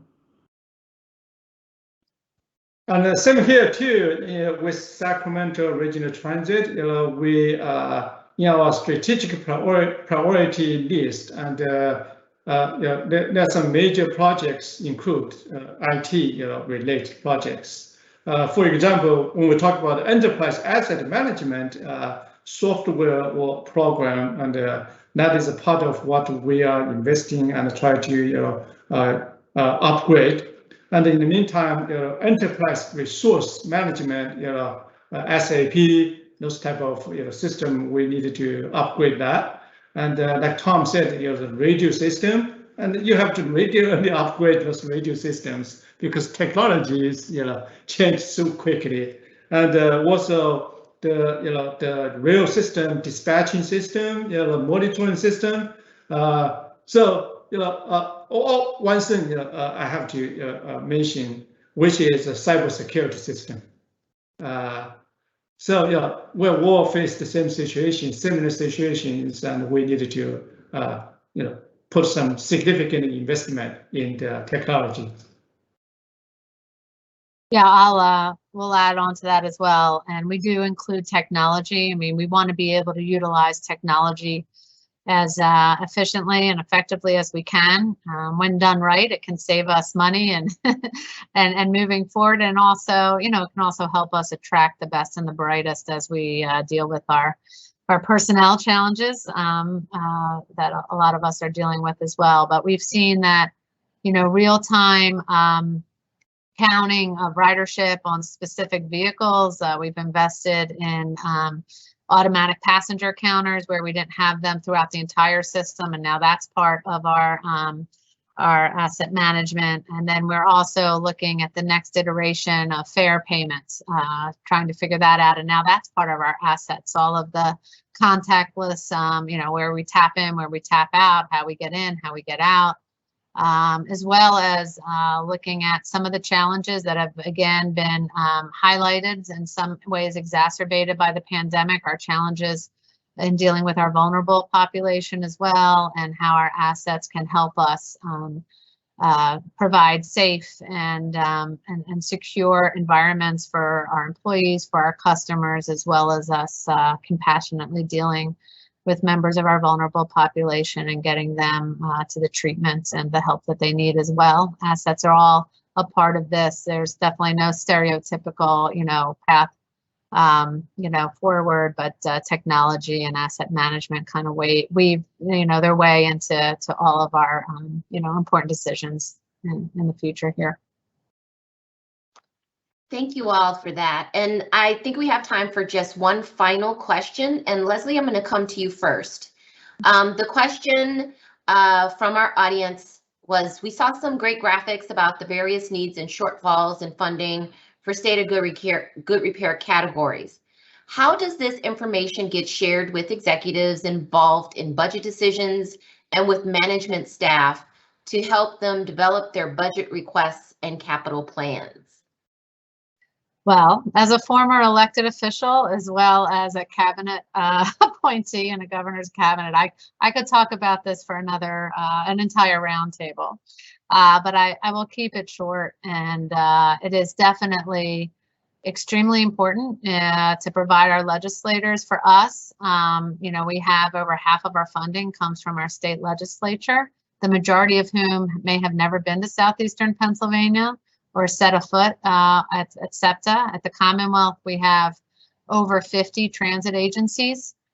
They range in a variety of sizes, with SEPTA being the largest, the Port Authority of Allegheny County, which services Pittsburgh and that area, being the second largest, and then over 50 smaller agencies. And so transit is extremely important, and it functions in all counties. And some legislators don't have that connection. I mean, we help seniors get around, we help those with disabilities get around throughout all different areas here in the Commonwealth. It's not just a Philadelphia and a Pittsburgh service, and so we remind people of that. We remind our legislators, for us, that we are a large employer. We have spent over $1.5 billion in Pennsylvania businesses alone over the last 5 years. We show how that's been spread, by the way, where we get our signals, where we buy some of our trolley cars, our equipment, our services, and just reminding them that transit is also a business, and that investment helps other regions move forward, and how important that is. And making sure that our legislators understand, how transit plays such an important part, definitely in sustainability and safety. I remind them all the time how transit and how our asset management program truly saves lives, how people are safer on transit than being in vehicles. We saw that over the last 15 months as well, increase in highway fatalities. We know that as congestion increases, those risks and those dangers are also something we will all pay a price for, including increasing the price of goods, as people and goods are stuck in traffic as they try to do their business. So again, keeping the entire picture together. Here in Pennsylvania, we do have manufacturers of trolley vehicles, for example, and so to let them know, if we can get the right investments, if we can get bondable money here at SEPTA, we are definitely willing. I know not every transit agency, that's something they want to do, but with our state of good repair and our backlog and our needs, being able to borrow on that money is really important, and how we can quickly reinvest it back in businesses here. So all of those topics come up with legislators, and we remind them constantly, and just keep in touch with them as well as budget talks are ongoing, just to let everybody know and make sure that transit investment stays at the forefront. Thank you for that, Leslie, and I would definitely attend that roundtable. Julie, would you like to answer the question next? Sure. So I think Leslie nailed it when talking about how we communicate to our legislators and our elected officials, and really all the broad needs of transit, and showing how it impacts the economy, how it impacts equity and the environment, whatever is important and key to those legislators in aligning it. So kind of to shift a little bit, we also look at how do we communicate to our riders and how do we communicate to our operators and our staff. So to our staff, that becomes a little bit, sometimes it's easy to overlook. It's like, well, they just do their job. You don't have to worry about them because they don't get us our funding. But having them aligned with what we're doing, having them understand and having the workforce work together towards that common goal and that unity makes certainly my job easier when they understand and they're actively working with me, understand where I'm going. So we do sometimes desktop videos where like these 3-minute clips, since I can't do the town halls anymore, we do these 3-minute clips where I'm saying, okay, these are our priorities and why we've made these decisions. And we have a Facebook site where the operators and the mechanics can give us questions back, and we have an ongoing dialogue with them so that all of our managers know our priorities. They're creating projects based on those priorities, but we keep a very top-down and bottom-up communication with our staff so that as we're getting the funding, as we're moving in a certain direction, our team, our operators and our people know what those priorities are as well and why those priorities are in place. They might not agree with it, and I certainly have several operators who will argue with me daily about the decisions we make. However, at least they're informed and we're doing it together. So I think the 3 prongs, of course, are our high-level stakeholders, our internal stakeholders, and our riders and community. So between Leslie and I, we got 2 of them. That sounds great. That's very encouraging to hear about the top-down and bottom-up communication at your agency. Henry, would you like to respond next? Oh, yes, very quickly. And, we just redeveloped our next 5-year strategic plan. With that plan, you always have your performance targets, KPIs, and the TAM performance targets are part of the KPIs. And we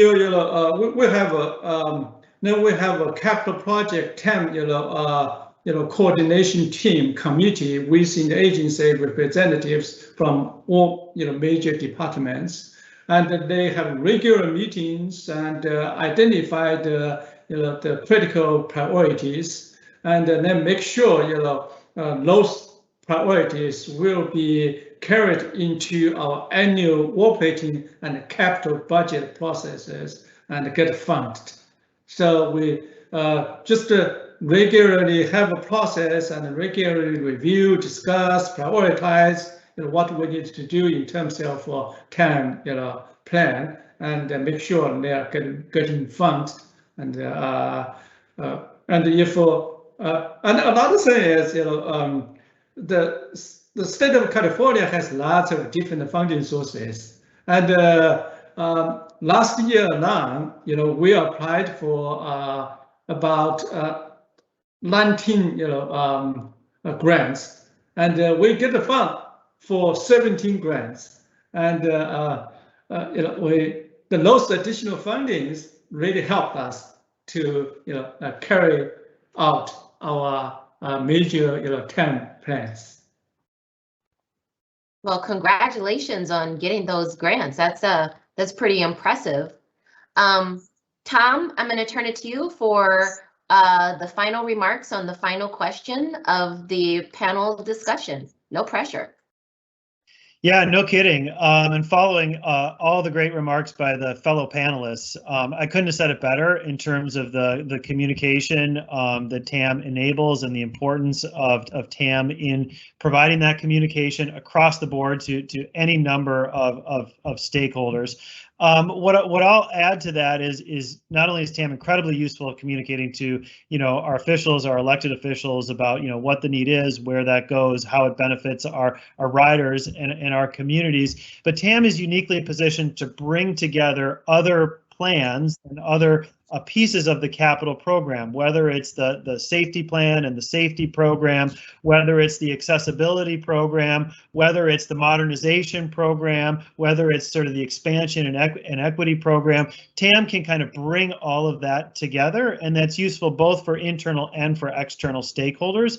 And we've looked at to try and position it that way to help sort of make sure that it's not in a silo, but it's a component, and it helps bring together these multiple plans that we have in efforts that we're moving forward with our investments. That sounds wonderful. And I want to thank all of our panelists again. The only limitation of this virtual environment is that you can't see our rapt faces and hear our applause. Thanking you for your time and your wonderful remarks today. We are now going to switch gears and transition to our FTA update presentation. Eric Papetti, our acting TAM program manager at FTA, will be providing some updates on the TAM program. Eric, take it away. Good afternoon. Thank you, Mish. Thank you all for some terrific presentations and discussion, and to Administrator Fernandez for her inspiring welcome today. As Mish mentioned, my name is Eric Papetti, and I am the acting TAM program manager right now. It's great to have each of you here today. To all of you presenters and attendees, thank you for participating and being a part of the TAM family, both today and throughout the year. Next slide.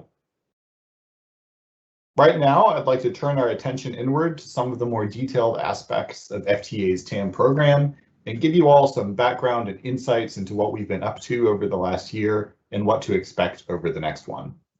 We are going to go over some updates about next year's TAM Plan update process, about some new and newly updated resources, educational events, TAM learning opportunities, and TAM technology grants.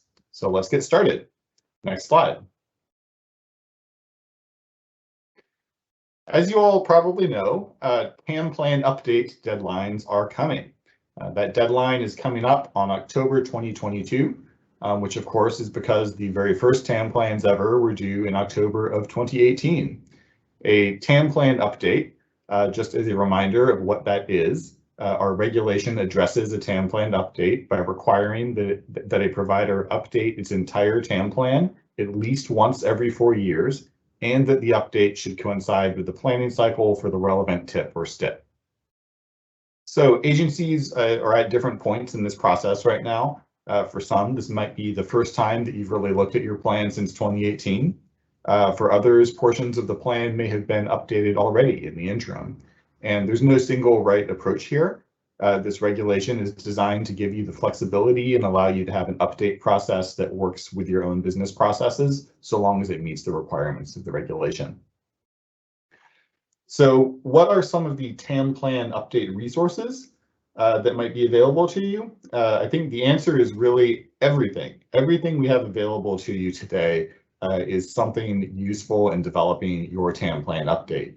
But we are really hoping that this can be a two-way conversation and that we can hear from you both today and afterwards, whether via an email or a phone call, to let us know, are these resources helpful? Can you find them? Did you know that they existed already, or is this maybe the first time? So just a few things to keep in mind, things you're about to hear. You're about to hear more about the Tam Plan Self-Assessment. Is this self-assessment useful to you in giving yourselves ideas for areas of improvement? You're going to look at a report on decision support tools. Is that one useful to you in improving that area of your program? We are looking at a revised narrative report template. Does this give you more opportunities for in-depth conversations about TAM with your agency leadership? Again, we want to hear from you about these and the usefulness of these tools. It's our job to support you. And if there's a tool you really like, let us know so we can do more of it. If there's something that's missing that would be useful to us, please let us know that too. Next slide. So a TAM plan, since you're updating your TAM plan, it's worthwhile to go back to the basics and just remind yourself of what a TAM plan is.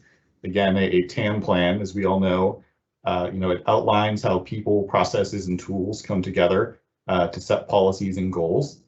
And one thing I would draw your attention to is that the TAM plans, as we require them, they differ between Tier 1 and Tier 2 agencies.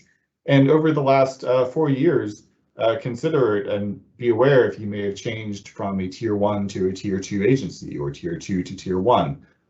There's been a lot of change over the last 4 years, and we have already seen some agencies who may have switched places, which would alter the type of plan that you might have to do. Next slide. So the first specific resources, again, I'm just going to start going through, are a couple of reports. These companion synthesis reports have been developed to assist you with your TAM plan updates and your TAM processes generally. We recently published companion synthesis reports on our website on investment prioritization and another one on decision support tools. Next slide. I'd like to focus more here on the report on decision support tools. This report used a variety of data sources to identify the current state of practice for use of decision support tools. The primary source of information here was a group of 35 TAM plans, which were obtained either through publicly available files or through agency TAM plans that were voluntarily submitted to FTA. And they also included interviews with some agencies. Agencies identified multiple gaps, barriers, and opportunities related to their tools, varying from capability upgrades to just needing more people and process-focused changes. Some agencies felt that their tools met their current needs. Other agencies were in the midst of new system procurements, which complicated matters. But overall, we believe that this report offers you a number of noteworthy practices, literature review questions, and ideas for potential future research, both for ourselves and for you all. Next slide. Another resource I'd like to highlight is our Tam Plan Self-Assessment tool. We have updated this tool within the last year. The purpose of this document is to provide you with all the tools with the tools that you need to review components within each of the required elements of a TAM plan and to give you a method for assessing the quality of your plan. Next slide. So this agency is intended for, this exercise is intended for agencies which have met all of their TAM plan requirements already and are looking to go further in evaluating the usefulness and effectiveness of their plan. By using this self-assessment, you can hopefully identify areas of growth, opportunity, and improvement for your TAM plan and program. Next slide. The next resource we'd like to highlight is our template, otherwise known as the TAM Planning Asset Template, which is provided as a tool to assist all transit providers and group TAM plan sponsors in developing their TAM plans. The application is online. It's designed for anyone, but the initial version was really focused on two demographics. Either group TAM plan sponsors, which were developing plans for subrecipients, or Tier 2 transit providers developing their own individual plans. For group TAM plan sponsors developing a TAM plan for subrecipients, the template can be used as a data collection tool to consolidate information from subrecipients and produce a comprehensive plan. For individual Tier 2 providers, a completed template will give you a TAM plan that can just be modified as desired. Next slide. So over the last year, we have made some significant updates to the template. In particular, we believe it is now more useful and more helpful to Tier 1 agencies. So if you're a Tier 1 agency who didn't find it as useful as you hoped before, we would encourage you to give it another look. In addition to overall improvements in user friendliness, we added a clone capability, which allows records to be carried over from year to year, and an option for downloading using MS Word or Excel, as well as the other features which you see here. Please check this out and let us know how it works for you. Next slide. Next, I want to go over some other resources. Next slide. So the narrative report template. If you have attended any presentation over the last 6 months where we've talked about TAM, you have heard us promoting the narrative report template, I think. We are very proud of it and think that it should give you all, that it should be very helpful for you all. Just to give you some background, as you all know, this is one of the two required submissions to NTD, and it is spelled out in the FAST Act and MAP 21. Which both state that transit providers are required to submit an annual narrative report to the NTD that provides a description of any change in the condition of its transit system from the previous year and describes the progress made during the year to meet the targets that were previously set for that year. After seeing the first of these reports come in, we did want to see if people were submitting things that were useful and helpful, not just to us, but for themselves.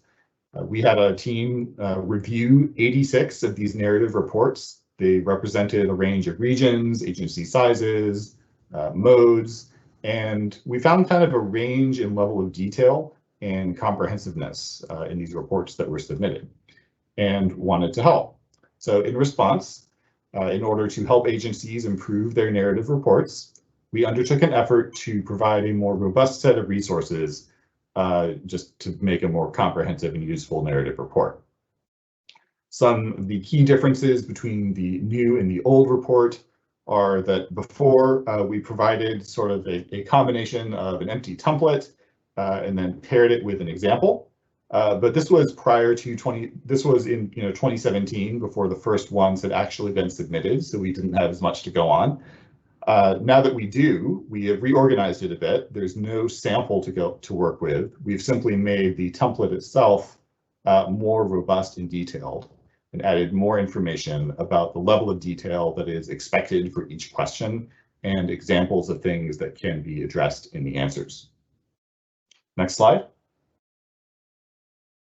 Here's an example of one section on revenue vehicles, giving suggestions on the kind of questions that you might answer. This template is meant to assist you. These questions are not required to be answered. These are meant to facilitate a good narrative report, one that meets federal requirements and also supports your own agency's record keeping and justification of its TAM program. Because we know that sometimes there are things that you report to the asset inventory module which have a lot more nuance to them and need some explanation. And so this is our attempt to really support you all in that. The information in each section is just intended to illustrate the kind of information that could be included. It's not an exhaustive list. You are welcome to answer more questions of your own that you come up with, or fewer. Again, this is just meant to be a helpful resource for you all. Next slide. Some other resources to mention. One is the TAM Systems Handbook. The TAM Systems Handbook expands upon and provides general information on the management of systems and assets used in transit, offering a framework which outlines theoretical concepts to foster consistency in asset management practices. We also have our group plan sponsor workbook, the tribal reporting tool, and the webinar archives and FAQ. I would also really want to highlight that FAQ. It is truly a living web page, and we greatly appreciate all of the many questions that we get, the emails and the phone calls from transit agencies, because those really do give us ideas for what people are thinking, and we do periodically edit that FAQ page in response to those questions that we get. So I would encourage you all to check that out. Next slide. The TAM Professional Capacity Building Program. If you were at the webinar last year, you heard about this as an upcoming initiative. Well, now it is no longer an upcoming initiative, it is underway. So what is a professional capacity building program? As we see here, what this looks like is something that is actually very similar to a lot of the things that the TAM program does already. It's a combination of training, technical assistance, tools, resources, and peer learning opportunities.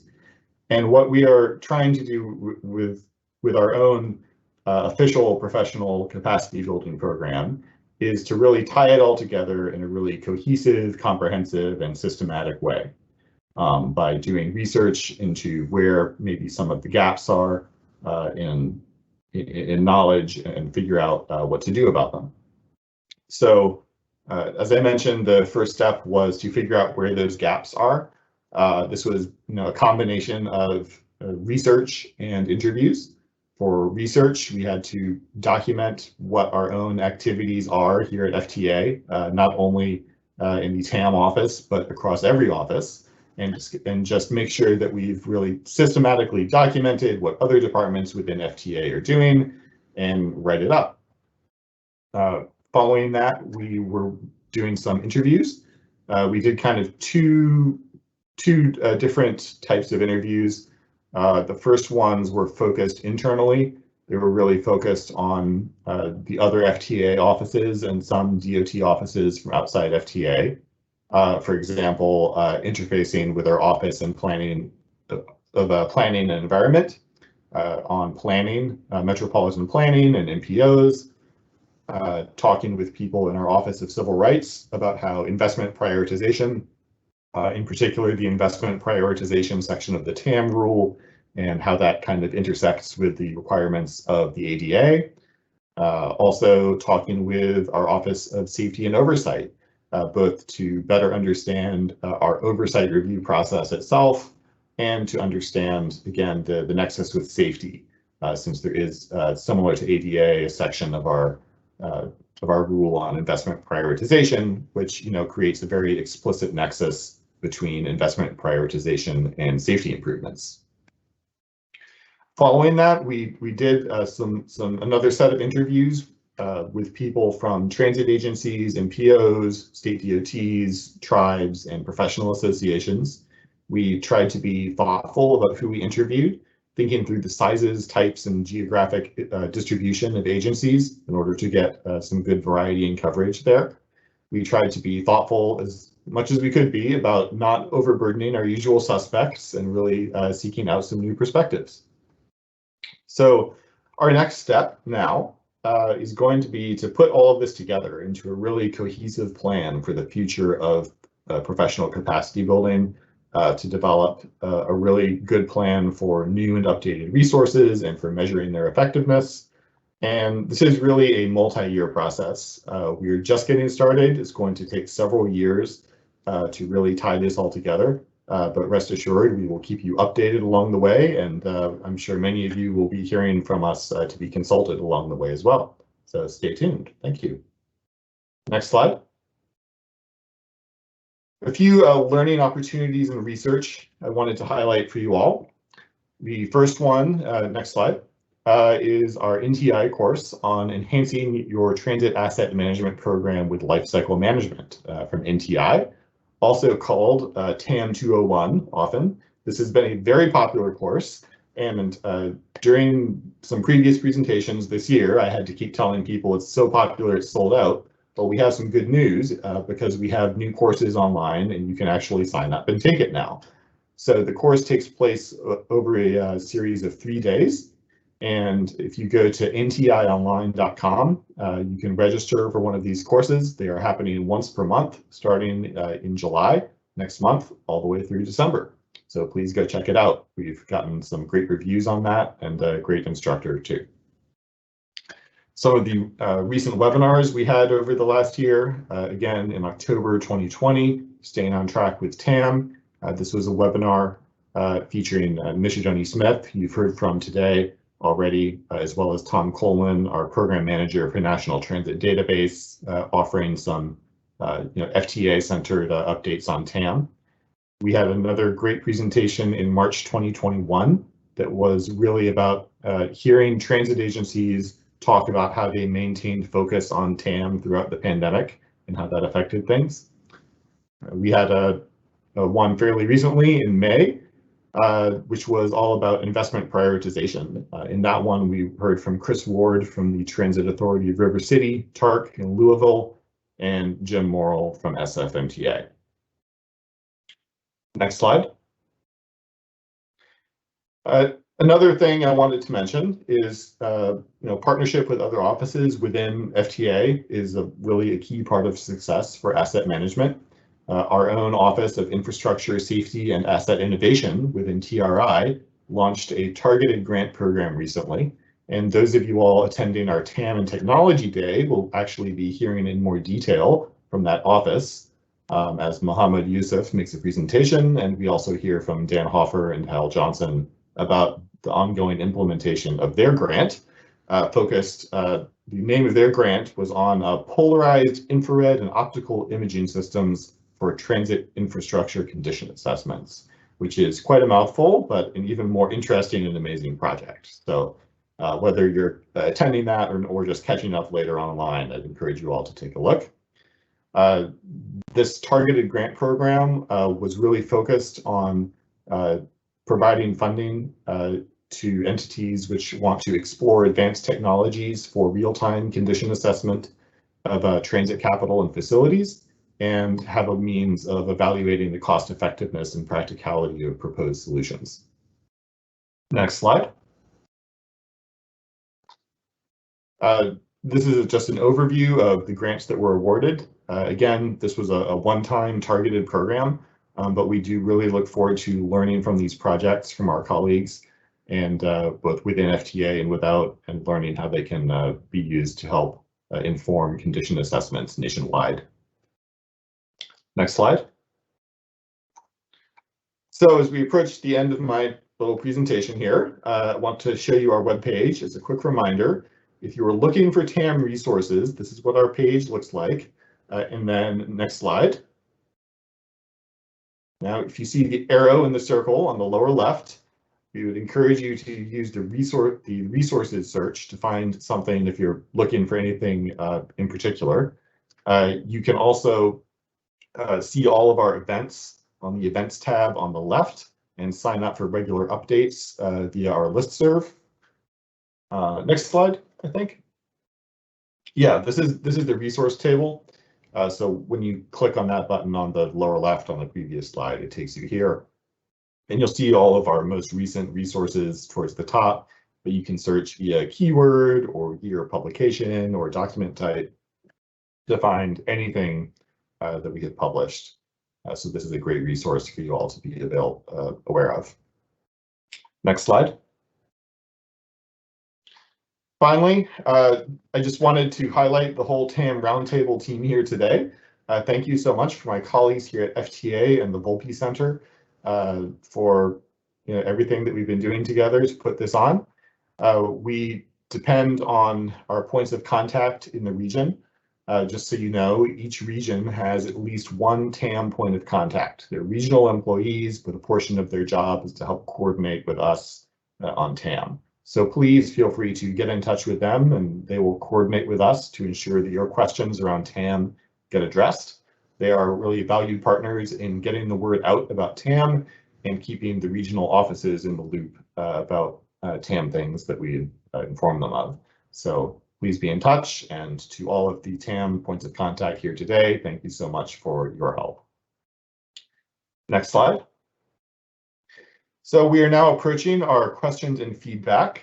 Before we get into it, I did have one last minute announcement that I wanted to just let you all know, and that is that the second annual TAM Snapshot is going to be published online very soon.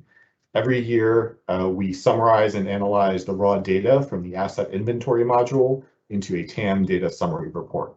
So the next year will be for the second year of reported data, which was the data that was reported in 2019. So if you see the 2019 data summary report online, just be aware that is the most recent one, because it's the year of the data that we are reporting on, not the year in which we are publishing it, because of that lag time. So the first one, if you saw it, was a series of standalone fact sheets. This upcoming one is a very similar kind of analysis, but it's combined into a single document, which you will be able to find on the TAM webpage. So this really just supports our efforts to provide you with a national snapshot of asset inventory and conditions. So that is all I have, and we'd love to hear questions from you all about your training needs, your resource needs, your ideas, or anything else that has come up today. So thanks for the opportunity to speak.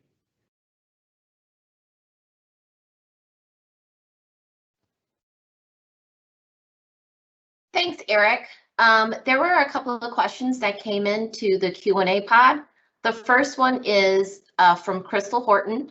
And is there a documented guidance to help explain the new entity narrative approach?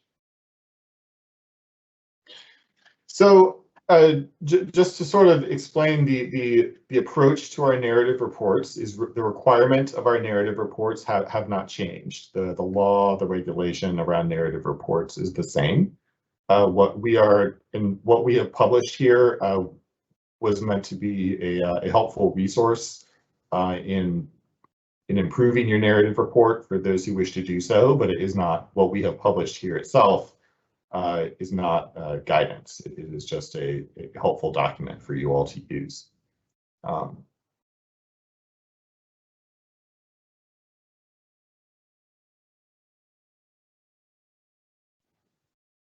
Eric, we got another question through email asking about the self-assessment tool. Is that tool reported to FTA? So no, that tool, that when you fill that out, that is not reported to FTA. That is just a document that you can download and print off on your computer and do for yourself. So that is not any kind of database where you are entering something into the FTA website that then gets reported back to us. It has the option of just being a purely internal tool once you download it. Eric, I might even add that some folks may have confused the self-assessment tool and the template resource. And the template resource, similar to the self-assessment tool, even though the template is a web form and you fill it out online, it still does not get reported to FTA. These are resources that are technical guidance, not guidance, just technical assistance for recipients. There was, oh, please go ahead. Oh no, just saying thank you. That's a good thought. There was another question from Anonymous. Has anyone incorporated TAM in their procurement process?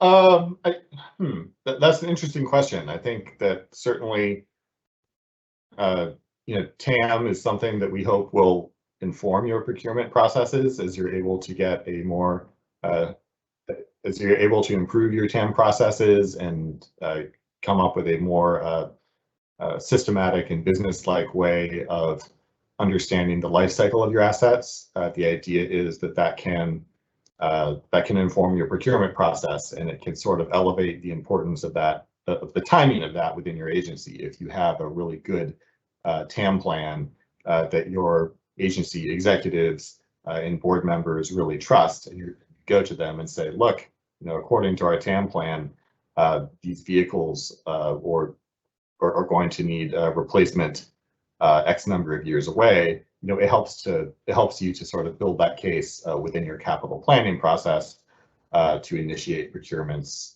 at the right time. So I'm not sure if that's exactly the question, but that is one way to think about TAM, is how you can integrate it with that process. Sure. The next question is, how will FTA verify a TAM plan has been updated? The short answer is it may happen. We have the option of verifying that through your comprehensive reviews, so through your triennial reviews or estate management reviews. We also, just have other some other layers going on. I'm trying to think that, I believe as part of your certs and assurances, you have to certify that you are in compliance with the TAM rule, and the TAM rule itself contains this provision about an update. So, presumably your own attorneys would be aware of that and keeping you on your toes about that before you signed your certs and assurances. And any grants that you signed or pinned, at least the ones with 5337 funds, you have to typically acknowledge that these are coming out of a list of projects that's in a current TAM plan. And if you haven't updated your plan by October of 2022, then it's not the current TAM plan anymore. So there's some different layers in there, and a lot of that is really up to you all to stay on top of. But we do have that process in place, just as with all of our regulations, to periodically monitor how agencies are doing, and offer a plan for getting back on track if there's a problem.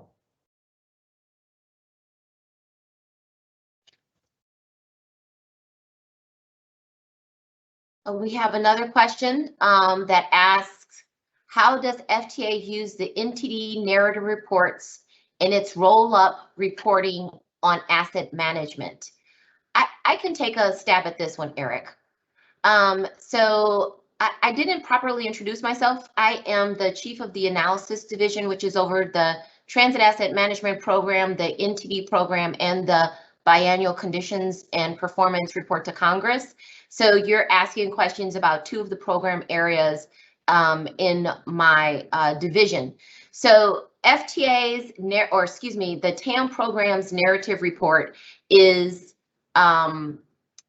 reported to the NTD, but it's not an NTD narrative report. It is a TAM narrative report that uses the NTD as a portal for reporting. It is an annual requirement, as well as your transit performance measure targets and your asset inventory updates, which are also reported through the NTD. All of those data requirements are TAM related, but reported to the NTD. I'm not sure if that clarifies your question. You asked about the roll-up reporting on asset management. I can only assume that you mean the snapshot that Eric referred to in his presentation. The snapshot does not use the narrative reports as data points, but we do use the targets and the performance metrics that, or the data side of the TAM data report to the NTD in order to come up with annual metrics, or annual snapshot on TAM, which is reported in the TAM snapshot. So I think we have time for one more question, and unfortunately, I did not put it into the chat pod, but the question is, what should I include in my TAM plan update? Well, the TAM plan update is an update of your entire TAM plan. So it is not a question of what you put in the update, but of like going through your entire TAM plan and ensuring that everything in it is up to date, that the inventory of assets is up to date, that all of your policies that you've set forth for yourself have been sort of reviewed and approved by your own agency leadership. So a TAM plan update is really, it's a comprehensive it's supposed to be a complete update of your entire TAM plan. It's not a separate submission. It is a submission of your entire TAM plan. I would like to add on to that. It is not a submission at all. It is just an update of the resource, your TAM plan, that your agency intends to use. And throughout the 4-year horizon window, you had an opportunity to amend your TAM plan if conditions or financial situations changed significantly enough that it would impact your priorities.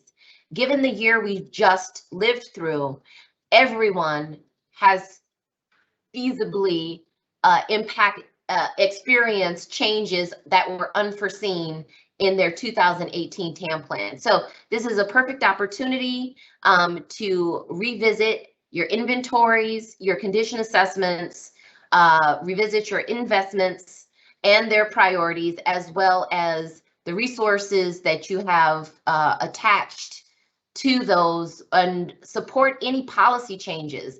As we heard from our executive panelists earlier, there are a lot of different policy initiatives at different properties, which you may want to speak to in your asset management plan. So this update is an opportunity for you and the asset management team to consider the new priorities for your agency and how asset management can actually support them.